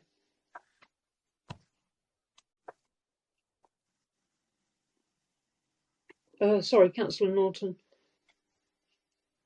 Yes, thank you, Chair. Just to go back to Councillor Shaw's point, my part of concern wasn't just around members' workload around the meetings, it's around reports. If you got merged to one committee and only have, I think it was, but 4, maybe maximum 5 meetings a year, my concern would be then HR and equality reports would be shortened or even dropped to not actually make the meetings too long, because obviously the financial decisions would often take precedence. And my concerns is it'll be a lot of work for members in those meetings, but also potentially important areas should be obviously looked at by the Resources Committee, wouldn't be looked at because you just wouldn't have the time, because you would only have, 4 to maximum 5 meetings a year. People can usually only commit to a few hours in the meetings, so you wouldn't actually really have the same amount of time to actually look through the number of reports and question in detail as you currently do. So I think that's probably the biggest concern for me, is around reports being dropped. I personally would be in favour for maybe obviously allowing HR and Equalities Committee members to be on the scrutiny group, but honestly not the chair or deputy chair, because I think they might need to be questioned sometimes, not as much as obviously the Financial Committee. But if the chair and deputy chair were excluded, I think the numbers would still work. So I think going, obviously it's a difficult thing to progress, but I mean, going from that, are you actually suggesting that the HR in terms of members will be kept the same, and then effectively the FA&PM will be kept the same, and then the extra members for scrutiny could be made up by any HR and Equalities Committee members who wish to be on the scrutiny group. That would be Scrutiny my committee. suggestion. But I would have HR be 10 anyway, because I think it is too big at the moment. And I would also suggest for chair and deputy chair not sit on it, because I think they would need to be called occasionally to answer questions. Yeah. So I think what we've sort of agreed is that the proposal, the alternative proposal being put forward, is effectively rejected because it's too much of a workload to combine the. I mean, obviously this is dependent on what HR themselves come up with, because I don't think from the report that we've had that it's gone to them yet. But we think that FA&PM and HR and Equalities, combining them would make the workload too high in the reports. You'd have an extremely long agenda, and it would be difficult to manage. So they ought to be kept separate. But with regard to scrutiny, members of HR could be members of the. First of all, I think you take the priority that members who aren't on HR and I don't think actually there's necessarily any exclusion for HR. I think the main exclusion is for the FA&PM who are making decisions which aren't always referred to the fire authority, because that's that's being pointed out that that's not always the case. So I think for scrutiny, you probably go for, first of all, people who aren't on FA&PM, and that would then widen it, wouldn't it? I think, Chair, if you look at the proposed structure on page 59 of the agenda, which seeks to illustrate that diagram you were referring to on page 60, I believe, I think it adequately expresses what you've just expressed. The only exception being is that it currently excludes members of scrutiny from being on HR&E and vice versa. So I think with that caveat, that probably describes what you've just outlined. So if you go through the proposed conventions on page 59, so we're clear what we're saying, which of those do you think should be added and basically taken out? So I think from what you've just described, Chase, the problem lies in number 1, which at the moment that says that scrutiny committee members are unable to sit on FA&PM and HR&E, and I think that reference to HR&E needs to be caveated out, so that members of scrutiny could sit on HR&E and vice versa. Yeah. Chair, yeah, if I run through what I've captured. I think basically it's excluding. It's basically in simple terms saying that you are excluding the FA&PM as a whole for scrutiny, and then effectively you also excluding the chair and deputy chair of HR, and then you are, but you're allowing ordinary committee members of HR to be on scrutiny. Is that what you've got, Geraint? Yeah. As I say, in terms of preparing a report to go to FA&PM and HR, now the points I've captured really is to reject the combined resources committee option. That the FA&PM committee stays the same. HR and Equalities, there's the 2 options, and perhaps this is just the point to decide. Either drops to 10 or stays the same. No chairs or deputies on scrutiny committee. No FA&PM members on scrutiny committee. HR and Equalities members are allowed on scrutiny. So it's just to decide whether you want to go for the option to reduce HR and Equalities to 10 or leave it as it is, but obviously all HR and Equalities Committee members are able to sit on the Scrutiny Committee. Apart from the chair and vice chair. Yes. Yeah. Okay. So really, all we've got left is well, I think really, I don't know what this committee thinks, but should the level of membership of HR be left for a discussion to HR? Do you see what I mean? Because we're actually putting forward some other proposals, and shouldn't that go to them?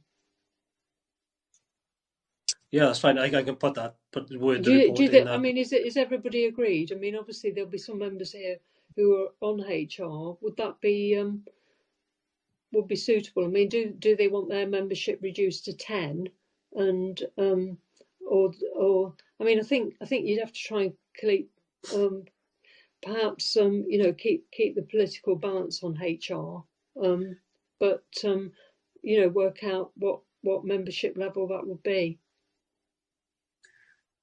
Ultimately, Chair, the decision for the size of HR would go back to the Fire Authority anyway, of course, in terms of the decision around the governance of the authority. Yeah.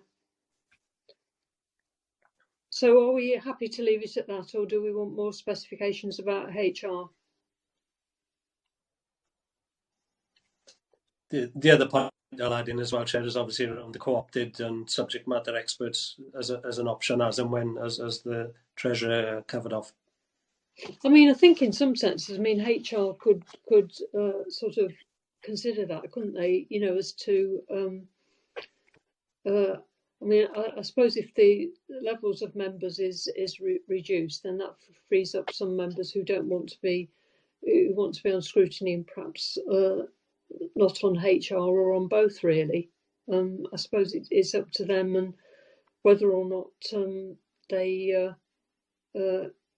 I mean, we haven't really. We previously said that we only wanted Fire Authority members. Is that what we're saying for the Scrutiny Committee still? I think Councillor Shaw, was that a point that you made? No, it really wasn't a point I made. I think if we're going to experts, they would be invited as co-optees. I mean, perhaps that would be an option. For scrutiny is that we could invite experts, independent experts on, if there was a particular subject that was relevant. Sorry, who's that got the hand up? It's Val Smith.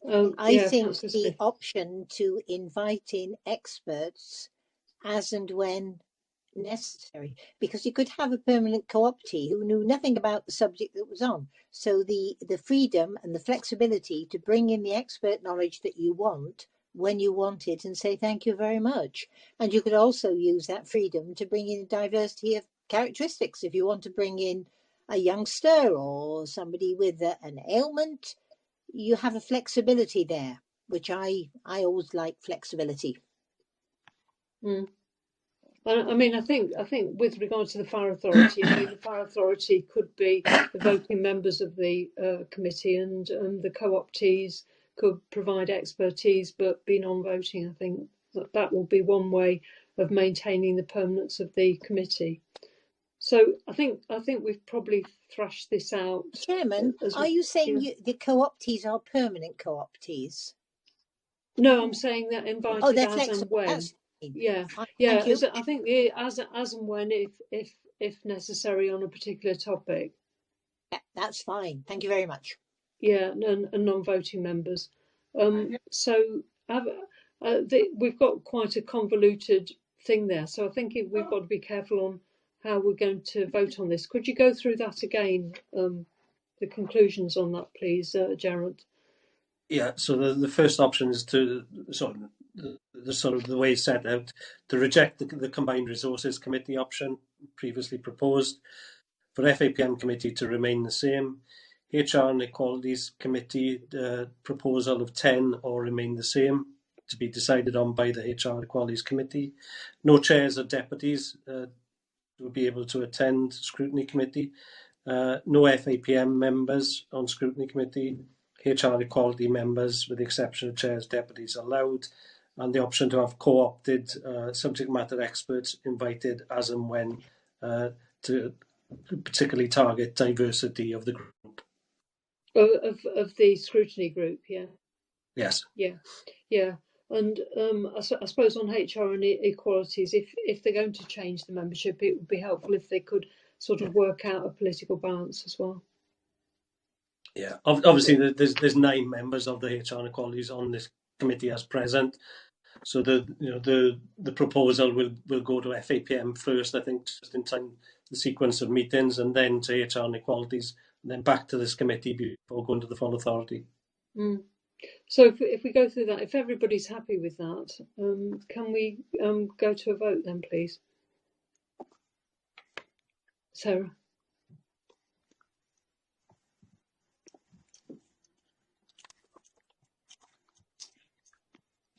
And thank you for your summary, because I think it was quite a complicated discussion. Yes. Okay, yes, thank you, Chair. Thank you, members. So, Councillor Brown. In favour. Thank you. Councillor Spencer. Yes, in favour. And sorry, while I'm on the speaker, I have to leave the meeting in 5 minutes. Thank you, noted. Councillor Holmes. Yes, okay, fine, thank you. Thank you. Councillor Hussey. Yeah, fine, thanks. Thank you. Councillor Lister. I think I've lost Councillor Lister. Yeah. Councillor Molson. Agree. Thank you. Councillor Morgans. Agree. Thank you. Councillor Norton. Agree. Thank you. Councillor Shaw. Yes, agree. Thank you. Councillor Smith. Support.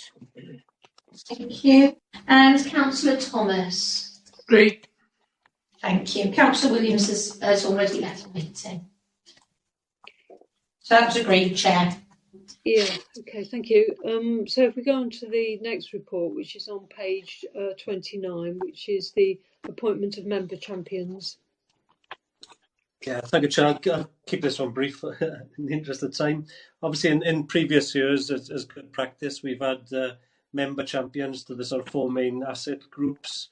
In the report, it sets out the 4 members that were last year against land and buildings, ICT, fleet and engineering, and operational and personal equipment. It's really for consideration whether members still want to maintain member champions, and if so, who they'd like to nominate for each of those groups. Are the people who've been put down as point 1, point 2 happy to continue? Obviously, with the makeup of the current group, with the chairs and vice chairs not partaking, we'll need replacements for Councillor Alvaron Roberts and Councillor Steve Evans. Yes. Chairman, I would like to continue to follow my interest in land and buildings. Can somebody tell me, please, where Nick Corrigan has gone? Which is why has he left? He's left the service. He's taken up a position with Bridgend County Council. I see. When did he go, please, may I ask, Chairman? Beginning of July. Right, because contact has been difficult. Thank you. Yes, I would like to stay if members could put up with me. Mike, who's presented the initial report today, was working in the team with Nick, and Mike was successful in getting the job when we advertised it. Yes, I'm sure he'll do a good job, but thank you very much for that update. Yeah, so thank you, Councillor Smith, for being the London Buildings champion. Have we got an ICT?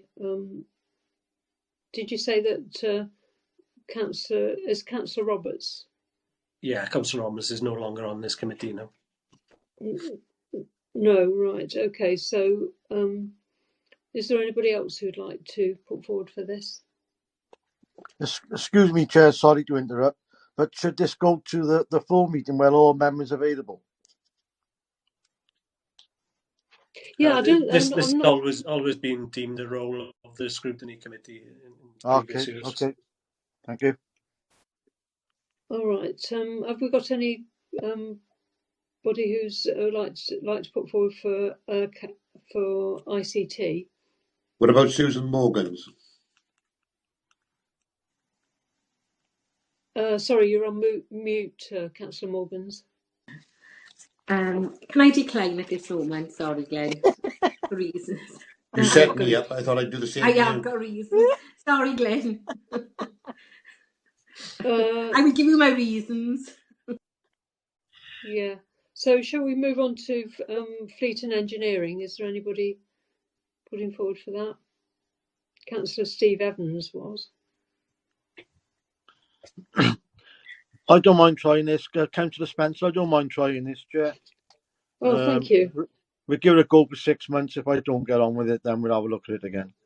Okay, thank you for that. And operational and personal issue equipment, that's Councillor Joel Williams. He's actually left the meeting as he got another meeting. He did leave the meeting, but at the AGM he did indicate a desire to continue. Oh, that's good, yeah. So at the moment we're just looking for somebody for ICT.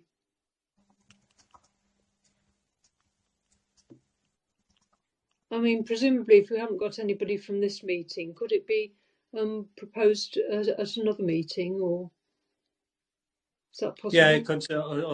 I'd say we could fetch it back to the next committee and see if anyone who's not in attendance today would like to take it up. But, I mean, I suppose in some senses our membership may change anyway with the new proposals. Any, you know. So,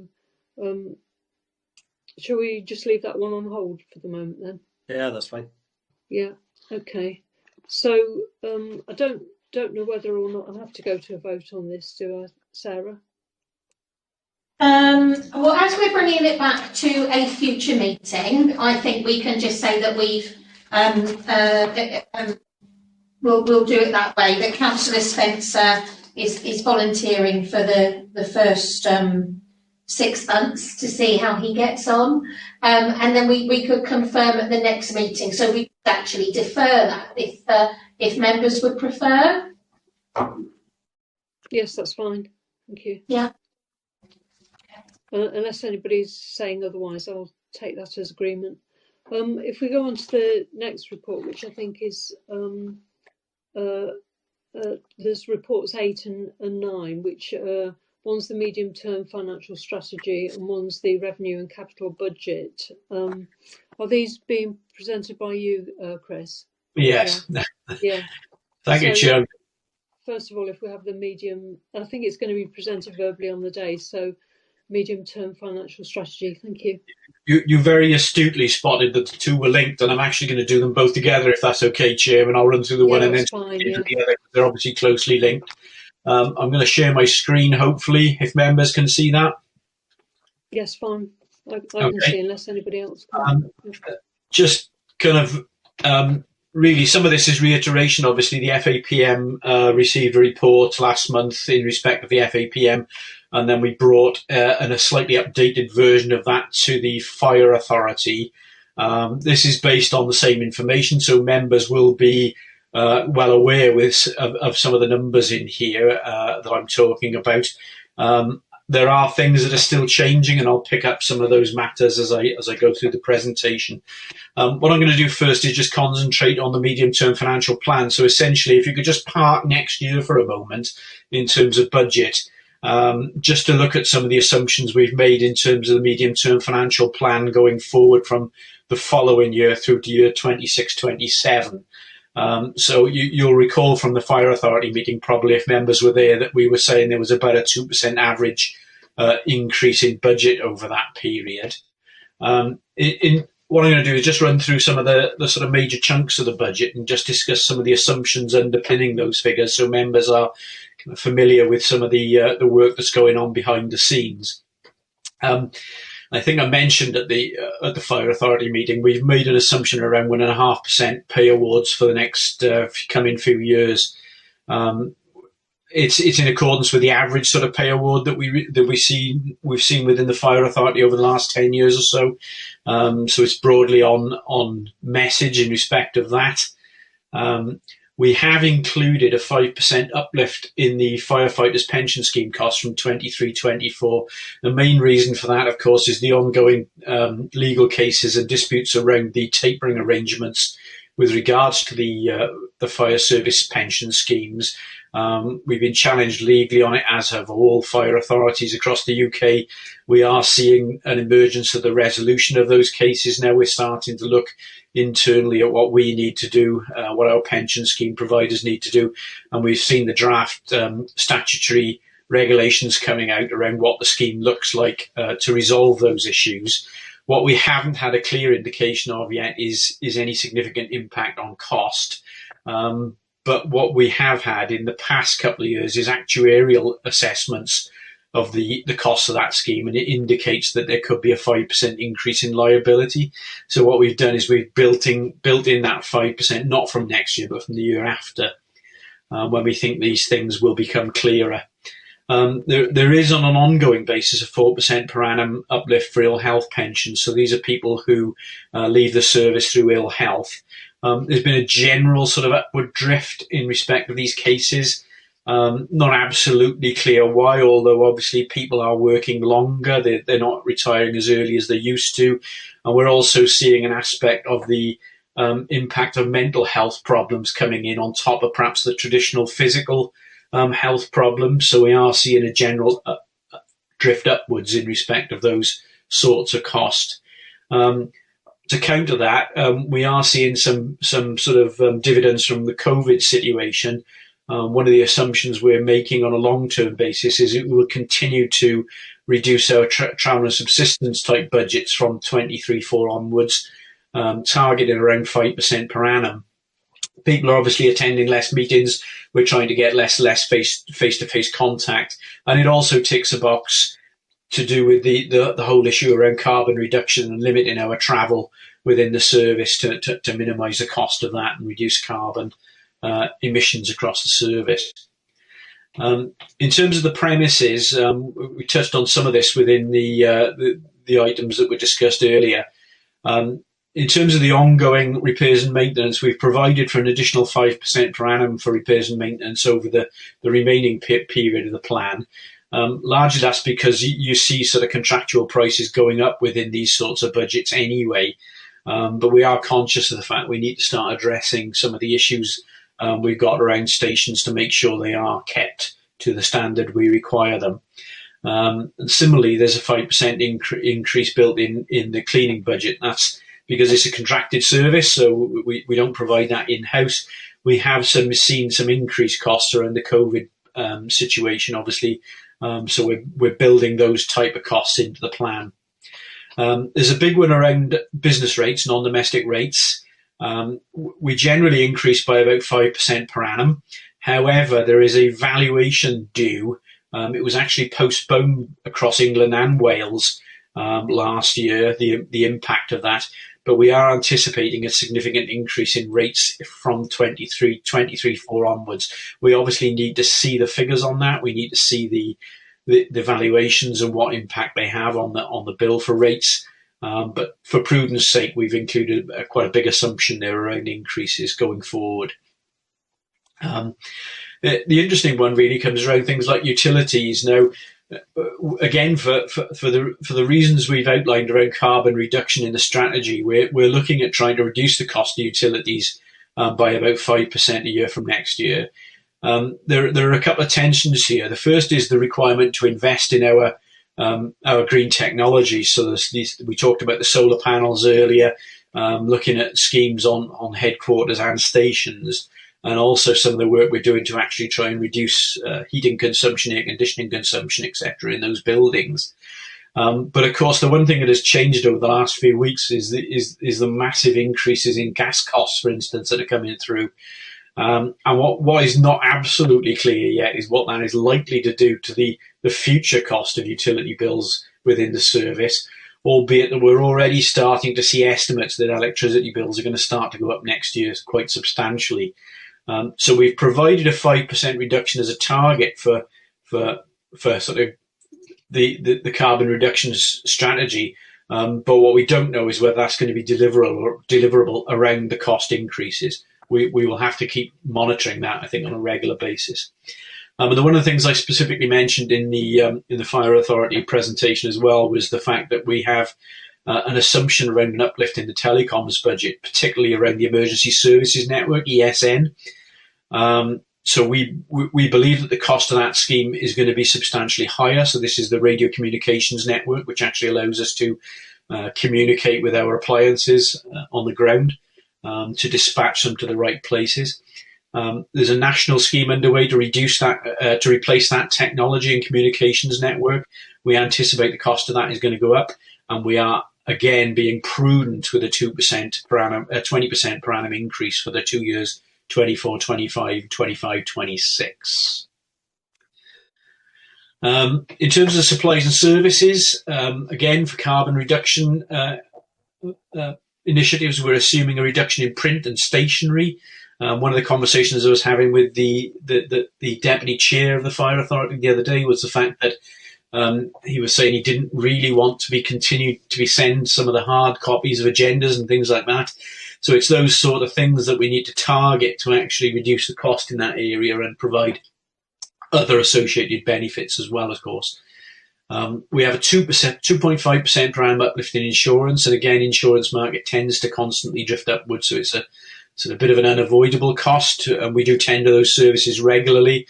But like most insurances, they do have a tendency to go upward, not downward. And then there's a mix of retail price index and freezes on other budgets across the kind of remaining bits and pieces that we spend money on. And the one big one, which again I touched on in the meeting, was the fact that we're assuming a 4% per annum reflecting the potential accelerated vehicle replacement and other capital program costs within the capital finance budget. So this is loan repayments, interest, etc., that we pay for our capital financing. But there's a big caveat over that, and that's that the capital program is still yet to be finalised and agreed, and that will come towards the end of this year and into next year with the budget decisions. The one thing that was discussed recently, and I think Councillor Shaw raised the question at Fire Authority, was the issue raised by the auditors in their sustainability report around the deliverability of the capital programme. We have a history of underspending the approved capital programme. And so one of the things we need to be mindful of is whatever capital programme we do put before the Fire Authority, we can actually deliver it rather than have an underspend situation. If we don't deliver, what we do is provide a budget within the revenue budget to actually meet these costs, and then because we don't spend the money, we don't end up requiring that revenue budget. So it's important the link between these two is got right, so that we know that we're providing the right amount of money in the revenue budget to meet these capital program costs. So we'll be looking at that as we go through the rest of this year. And just to pick up a couple of other items in the budget, fleet, we're assuming a cash freeze going forward. We're trying to accelerate vehicle replacement with things like electric vehicles, getting rid of older appliances, replacing them with more cost-effective appliances in terms of fuel consumption and things like that. So all of that is aimed to actually provide a cash freeze across the fleet area. Contracted services, most of these are external, so therefore we have a 1.5% historical pattern of spending within those areas. No contingencies within the budget, so we don't allow any sort of free float, if you like. So everything we put in there is for a reason. And we have a long-term income cash freeze as well. We don't get much income as a fire authority, unlike other public bodies. Most of it is dependent on contributions and grants from other bodies, so they tend to be fixed in nature, don't tend to be things we can influence upwards to that degree. So that's a sort of forward look at the medium-term financial plan over the next sort of 5 years. And if you plug all that into a chart, it comes out with this sort of spaghetti diagram. I suppose I've put this up really just to demonstrate to members it isn't just a case of an underlying upward trend in expenditure, albeit that there is a kind of general tendency for most of these lines to go in an upward pattern. But you'll see there are some sort of sharp increases over the historical period in these lines, depending on what's hitting us in any particular time. So, for instance, a good example of that. If you look at these employee direct costs between 1920 and 2021, there was a huge increase there. That was when the government changed the regulations around the cost of pensions for public authorities. So that's where the sudden jump in costs. And equally, there have been savings initiatives that have occurred which have sort of substantially reduced some of these budget lines. But generally speaking, beyond the current year, there's a kind of general upward trend in most of these costs, some of them greater than others, as we get hit by the inflationary effects and some of these kind of big assumptions we're making around risks within the budget. The net position, which is effectively the amount of money we collect from the councils, is the red line. And you'll see the periods at the beginning of the last decade where it was going down, and then it gradually sort of slowly increases over the period in question. So that's the sort of trend, if you like, of the budget over the next 5 years.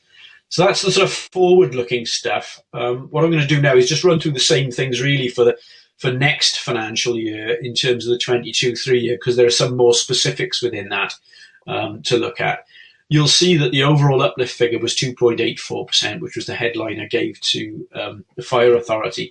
And critically, that was after an assumed refund to local authorities for the 21-2 pay provision. The background to that is we assumed pay increases in the current year for firefighters of around 2.75%, mainly. That's the big one. And in fact, it came in at 1.5%. So we know we are over provided in the budget for the current year. And we did say as a fire authority, we would look at reducing the current year's budget if that was the case. That's still an ongoing piece of work because we're still looking at the Green Book pay award, the support officers pay award. And that hasn't been resolved yet. And we are actually now entering a period where there is some sort of threat of industrial action around that. So it looks like it's going to be a bit of a protracted discussion, that one. So 2.84% was the figure after the 21-2 pay provision is corrected. So the specifics of what we're looking at for next year, similar headings, but there's slightly different figures on these. Again, 1.5% on pay and pensions generally. Fire Authority made the decision on the job evaluation project recently. The overall impact of that was to increase costs by about 117k, so that's built in for a full year effect for next year. Interestingly, some of the current ill health pension costs that we got are falling out next year. So there's actually the bidding for next year is actually quite a significant reduction in that budget, but then it starts to climb, as I indicated in the medium-term financial plan.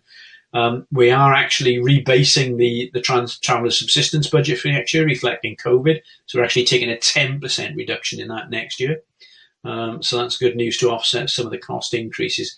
However, we are having to build in about 150k next year for various training initiatives. Some of this is coming out of the changing world we're in, so looking at things like climate change, wildfires, water rescue training and stuff like that, which is becoming more and more prevalent as the world changes around us. In terms of premises, because of the COVID situation, we've actually got a substantial increase in the one-off increase in the cleaning budget to step change it next year. So that reflects the current need for cleaning our premises. So that's built in from next year.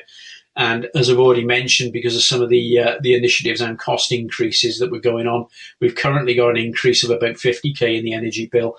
Next year, we might actually see a further 70k on top of that as a result of electricity prices coming through. So there's still sort of latent demand that we might have to build into next year's budget that are not currently factored into these figures. And we've also got a bid in as well for 10k for CCTV and associated station security works to go into the premises as well. In terms of the supplies and services budget, the specifics for next year, members approved an investment in ICT for Microsoft 365 in last financial year. It was a 2-year project, and there was a kind of implicit assumption in that there would be an increase in the budget for 22-23 as well. So that's built into this forward-looking budget. For members who've seen it and looked at it, the BMIS system is our performance management system, and we're stepping that up to a site license so that all staff can have access to all parts of BMIS across the organisation. It's essentially what we use to monitor our activity It's what provides members their statistical information in the reports that they receive about numbers of fires, things like that. But it also manages all of the underlying data that we have in the organisation. So that IT investment as well is to improve that performance system to give access to everybody to use that data. The ops equipment budget is a very specific budget for our operational personnel, and it tends to be lumpy in nature. So we get bids in some years and lesser bids in others. We've got about 150k for next year, which are worth of ops equipment. Again, some of that relates to training, some of it relates to control. There are various other bits and pieces within it, but overall, that's the equipment demand for the coming year. There's an interesting one which we're currently working on, which is around the CFBT, which is the Compartmentation Fire Behaviour Training Centre at Cardiff Gate. It only went live fairly recently, and obviously by experience we're looking at what the facilities management costs of that building are in terms of how we operate it. And it looks like we're going to need to invest some money to actually provide some facilities management of that building to keep it operating in the most cost-effective manner possible. So we're looking at providing some additional resource there to make sure that building does what it says on the tin. And again, a mix of RPI and freeze on other budgets. In terms of the other costs, next year a fleet 5% increase reflecting the cost uplifts. Again, petrol and diesel costs are going up next year. Obviously, whilst we have increased some of the use of electric vehicles at the moment, there's still more work to be done to actually try and offset that in future years. And again, similar patterns on the others. So contracted services 1.5% reflecting inflation, no contingencies. We have actually built in that income increase that we know about. So we've had some confirmed grants and contributions uplift. So again, that's built into the underlying budget for next year to offset some of the expenditure. So that's the sort of next year's budget underlying data.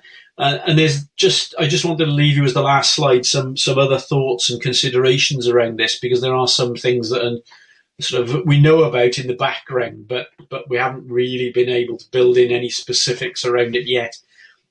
The first is demographics. So we know that the population is changing across South Wales. We know that obviously there's an older population demographic coming into play. The underlying numbers of people, population is growing in our urban centres. Whilst we're aware of that, it's not obvious yet that we need to change the cost base to reflect that, but in time that probably will be necessary.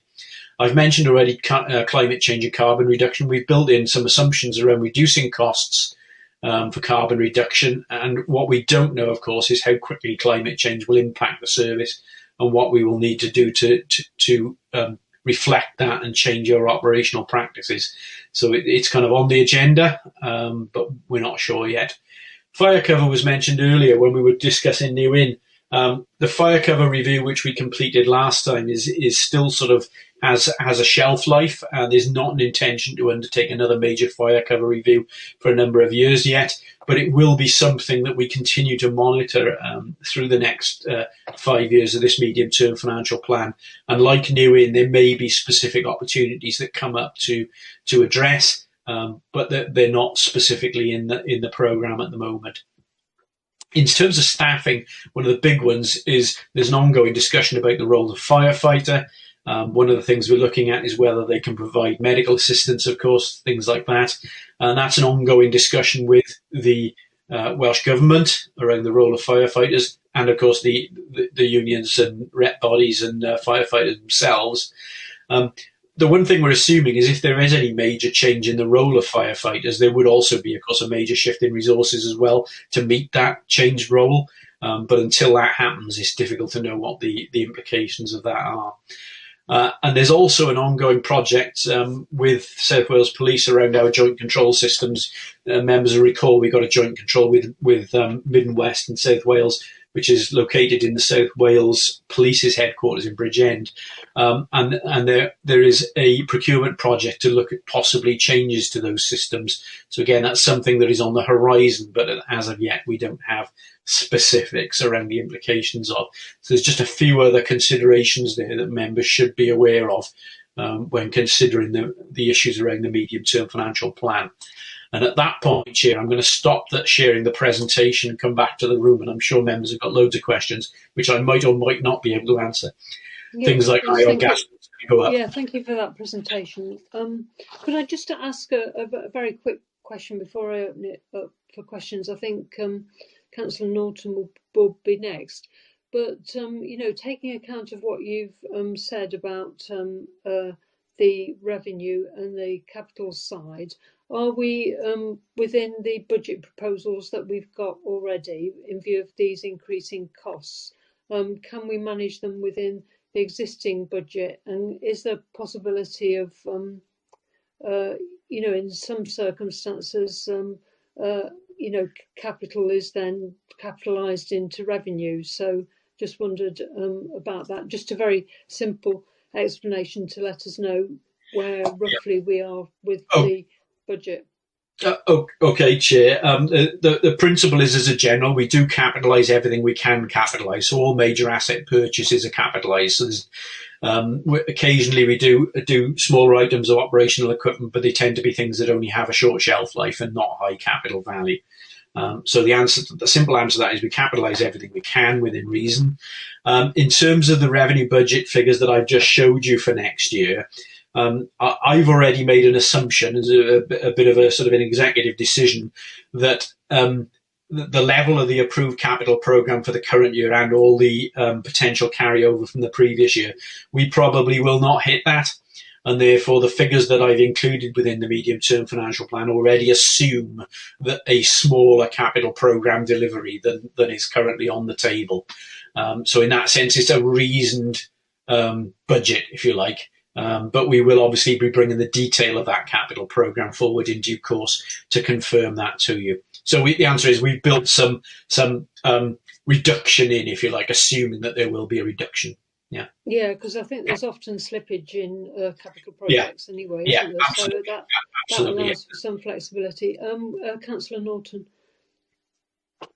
Yeah, two questions. Thank you, Chris, for the report. So have the issues around obviously inflation being factored in long term? I know obviously you factored in additional inflation around fuel costs, but obviously with general inflation going up now, and that potentially being a more medium term effect with obviously supply chains affected due to Brexit over the next few years, has that been taking effect that obviously for authorities costs more generally might go up over the next few years generally, and that might push our forecast budgets costs higher.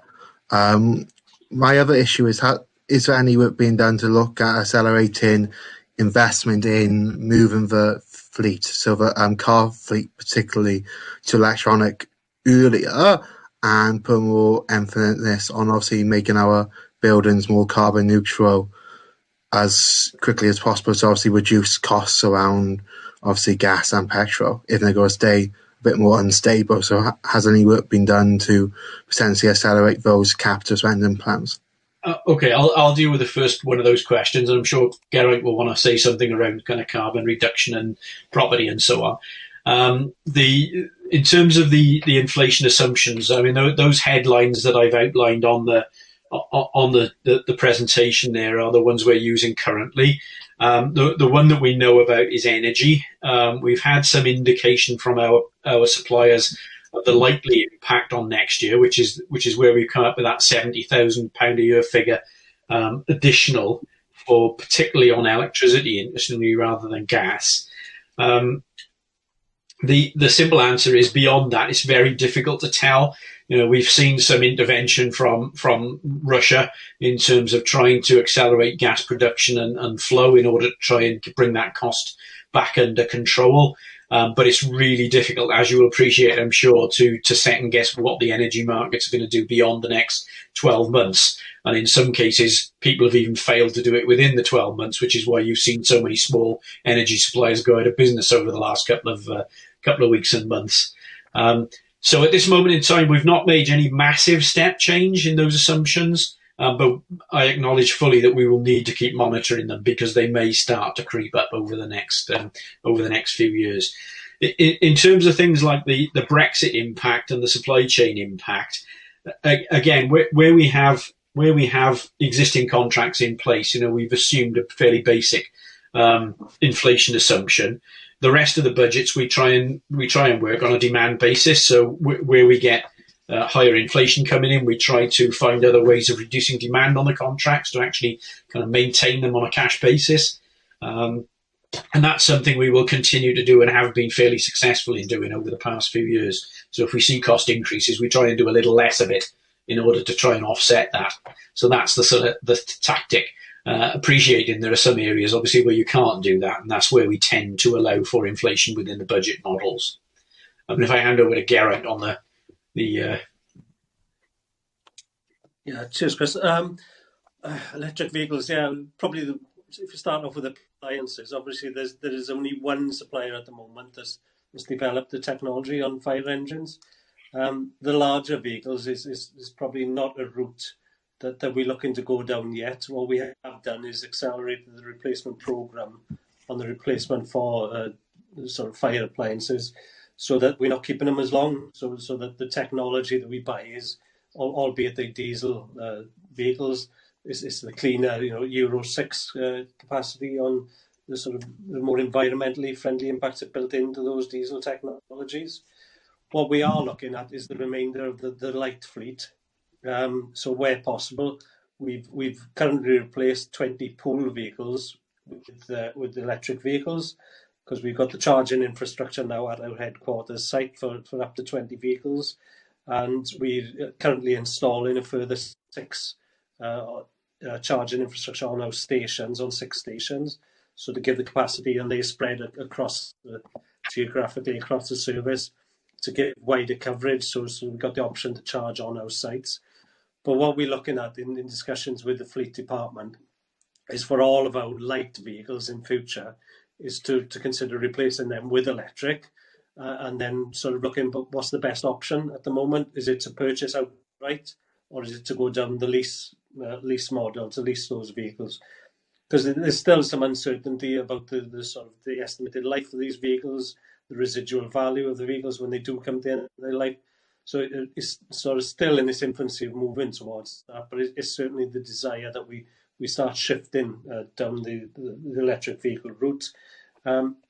Albeit it's going to come at a cost. The cost of investment into those vehicles is a lot higher than traditionally buying petrol or diesel. But what it does do, and what we clearly set out the desire as an authority is to target carbon reduction. There's a statutory duty to do that. So this is one of the big areas we think we can make a difference. So there's certainly a big piece of work ongoing currently to look at that direction of travel. Yeah, thank you. Is there anybody else who would like to raise a question? Councillor Hussey. Thank you, Chair. Garrett, I know you was talking about electric vehicles, but what's the progress on the hybrids? I think that's probably more the way forward than purchasing a electric, say, van, for instance. Like you said, with the battery life uncertain and the resale value of it in the future. We've currently got a few hybrid vehicles within the fleet. The analysis that the fleet engineer has done is that the majority of those vehicles, when they're in use, they've been predominantly run on petrol.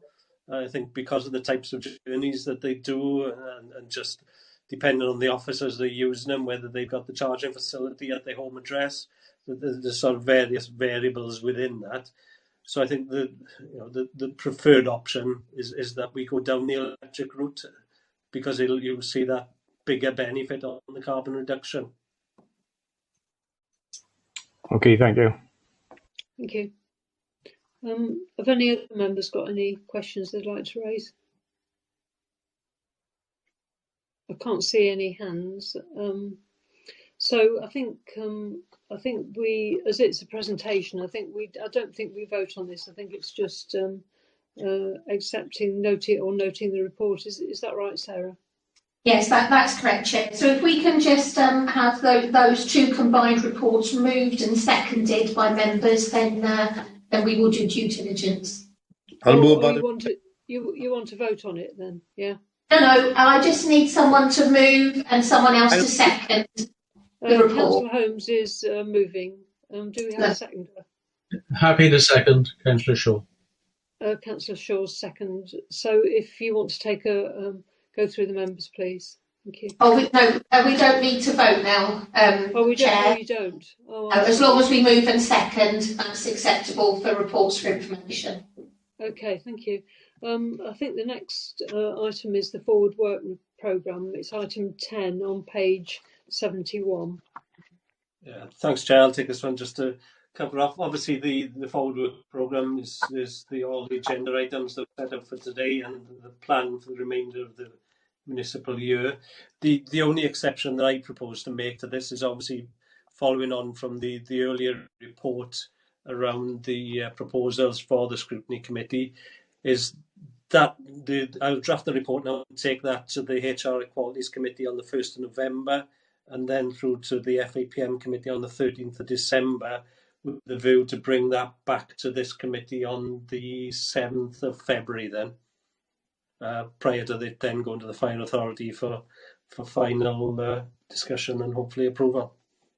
Yeah, yes, that's yeah. Obviously, that does need to be added, and thank you for timetabling that. Councillor Norton.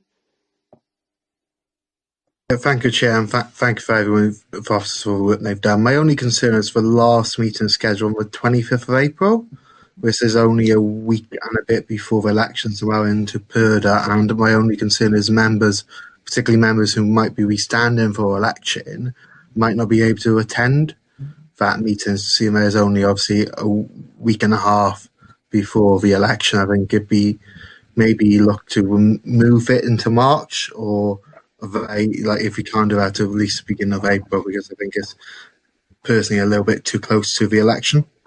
Yeah, I think that would be a sensible proposal. I think probably for all members actually, because obviously it'll affect quite. I presume it's every authority, isn't it? Yeah, obviously that's something we can take into account, Councillor Norton, and we'll feed that back at the next committee in December and to see if it's something we can accommodate. Okay, thank you. Are there any other comments on the forward work programme?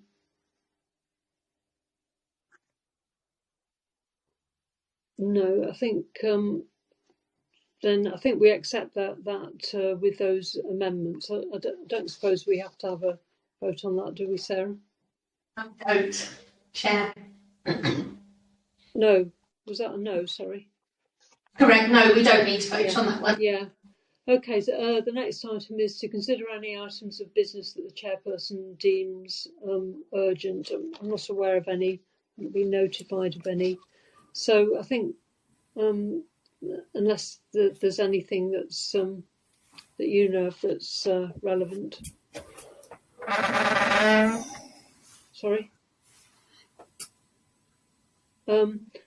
I'll just say thank you to the officers for presenting the report and for the members' attendance, and apologise. This has been probably a longer meeting than normal, but I think it's important to discuss the terms of the Scrutiny Committee, and this is obviously one of the major concerns of this particular group. And just to say thank you all for your time and attention this morning. Thank you. So I'll close the meeting now. Thank you. Thank you, Chair.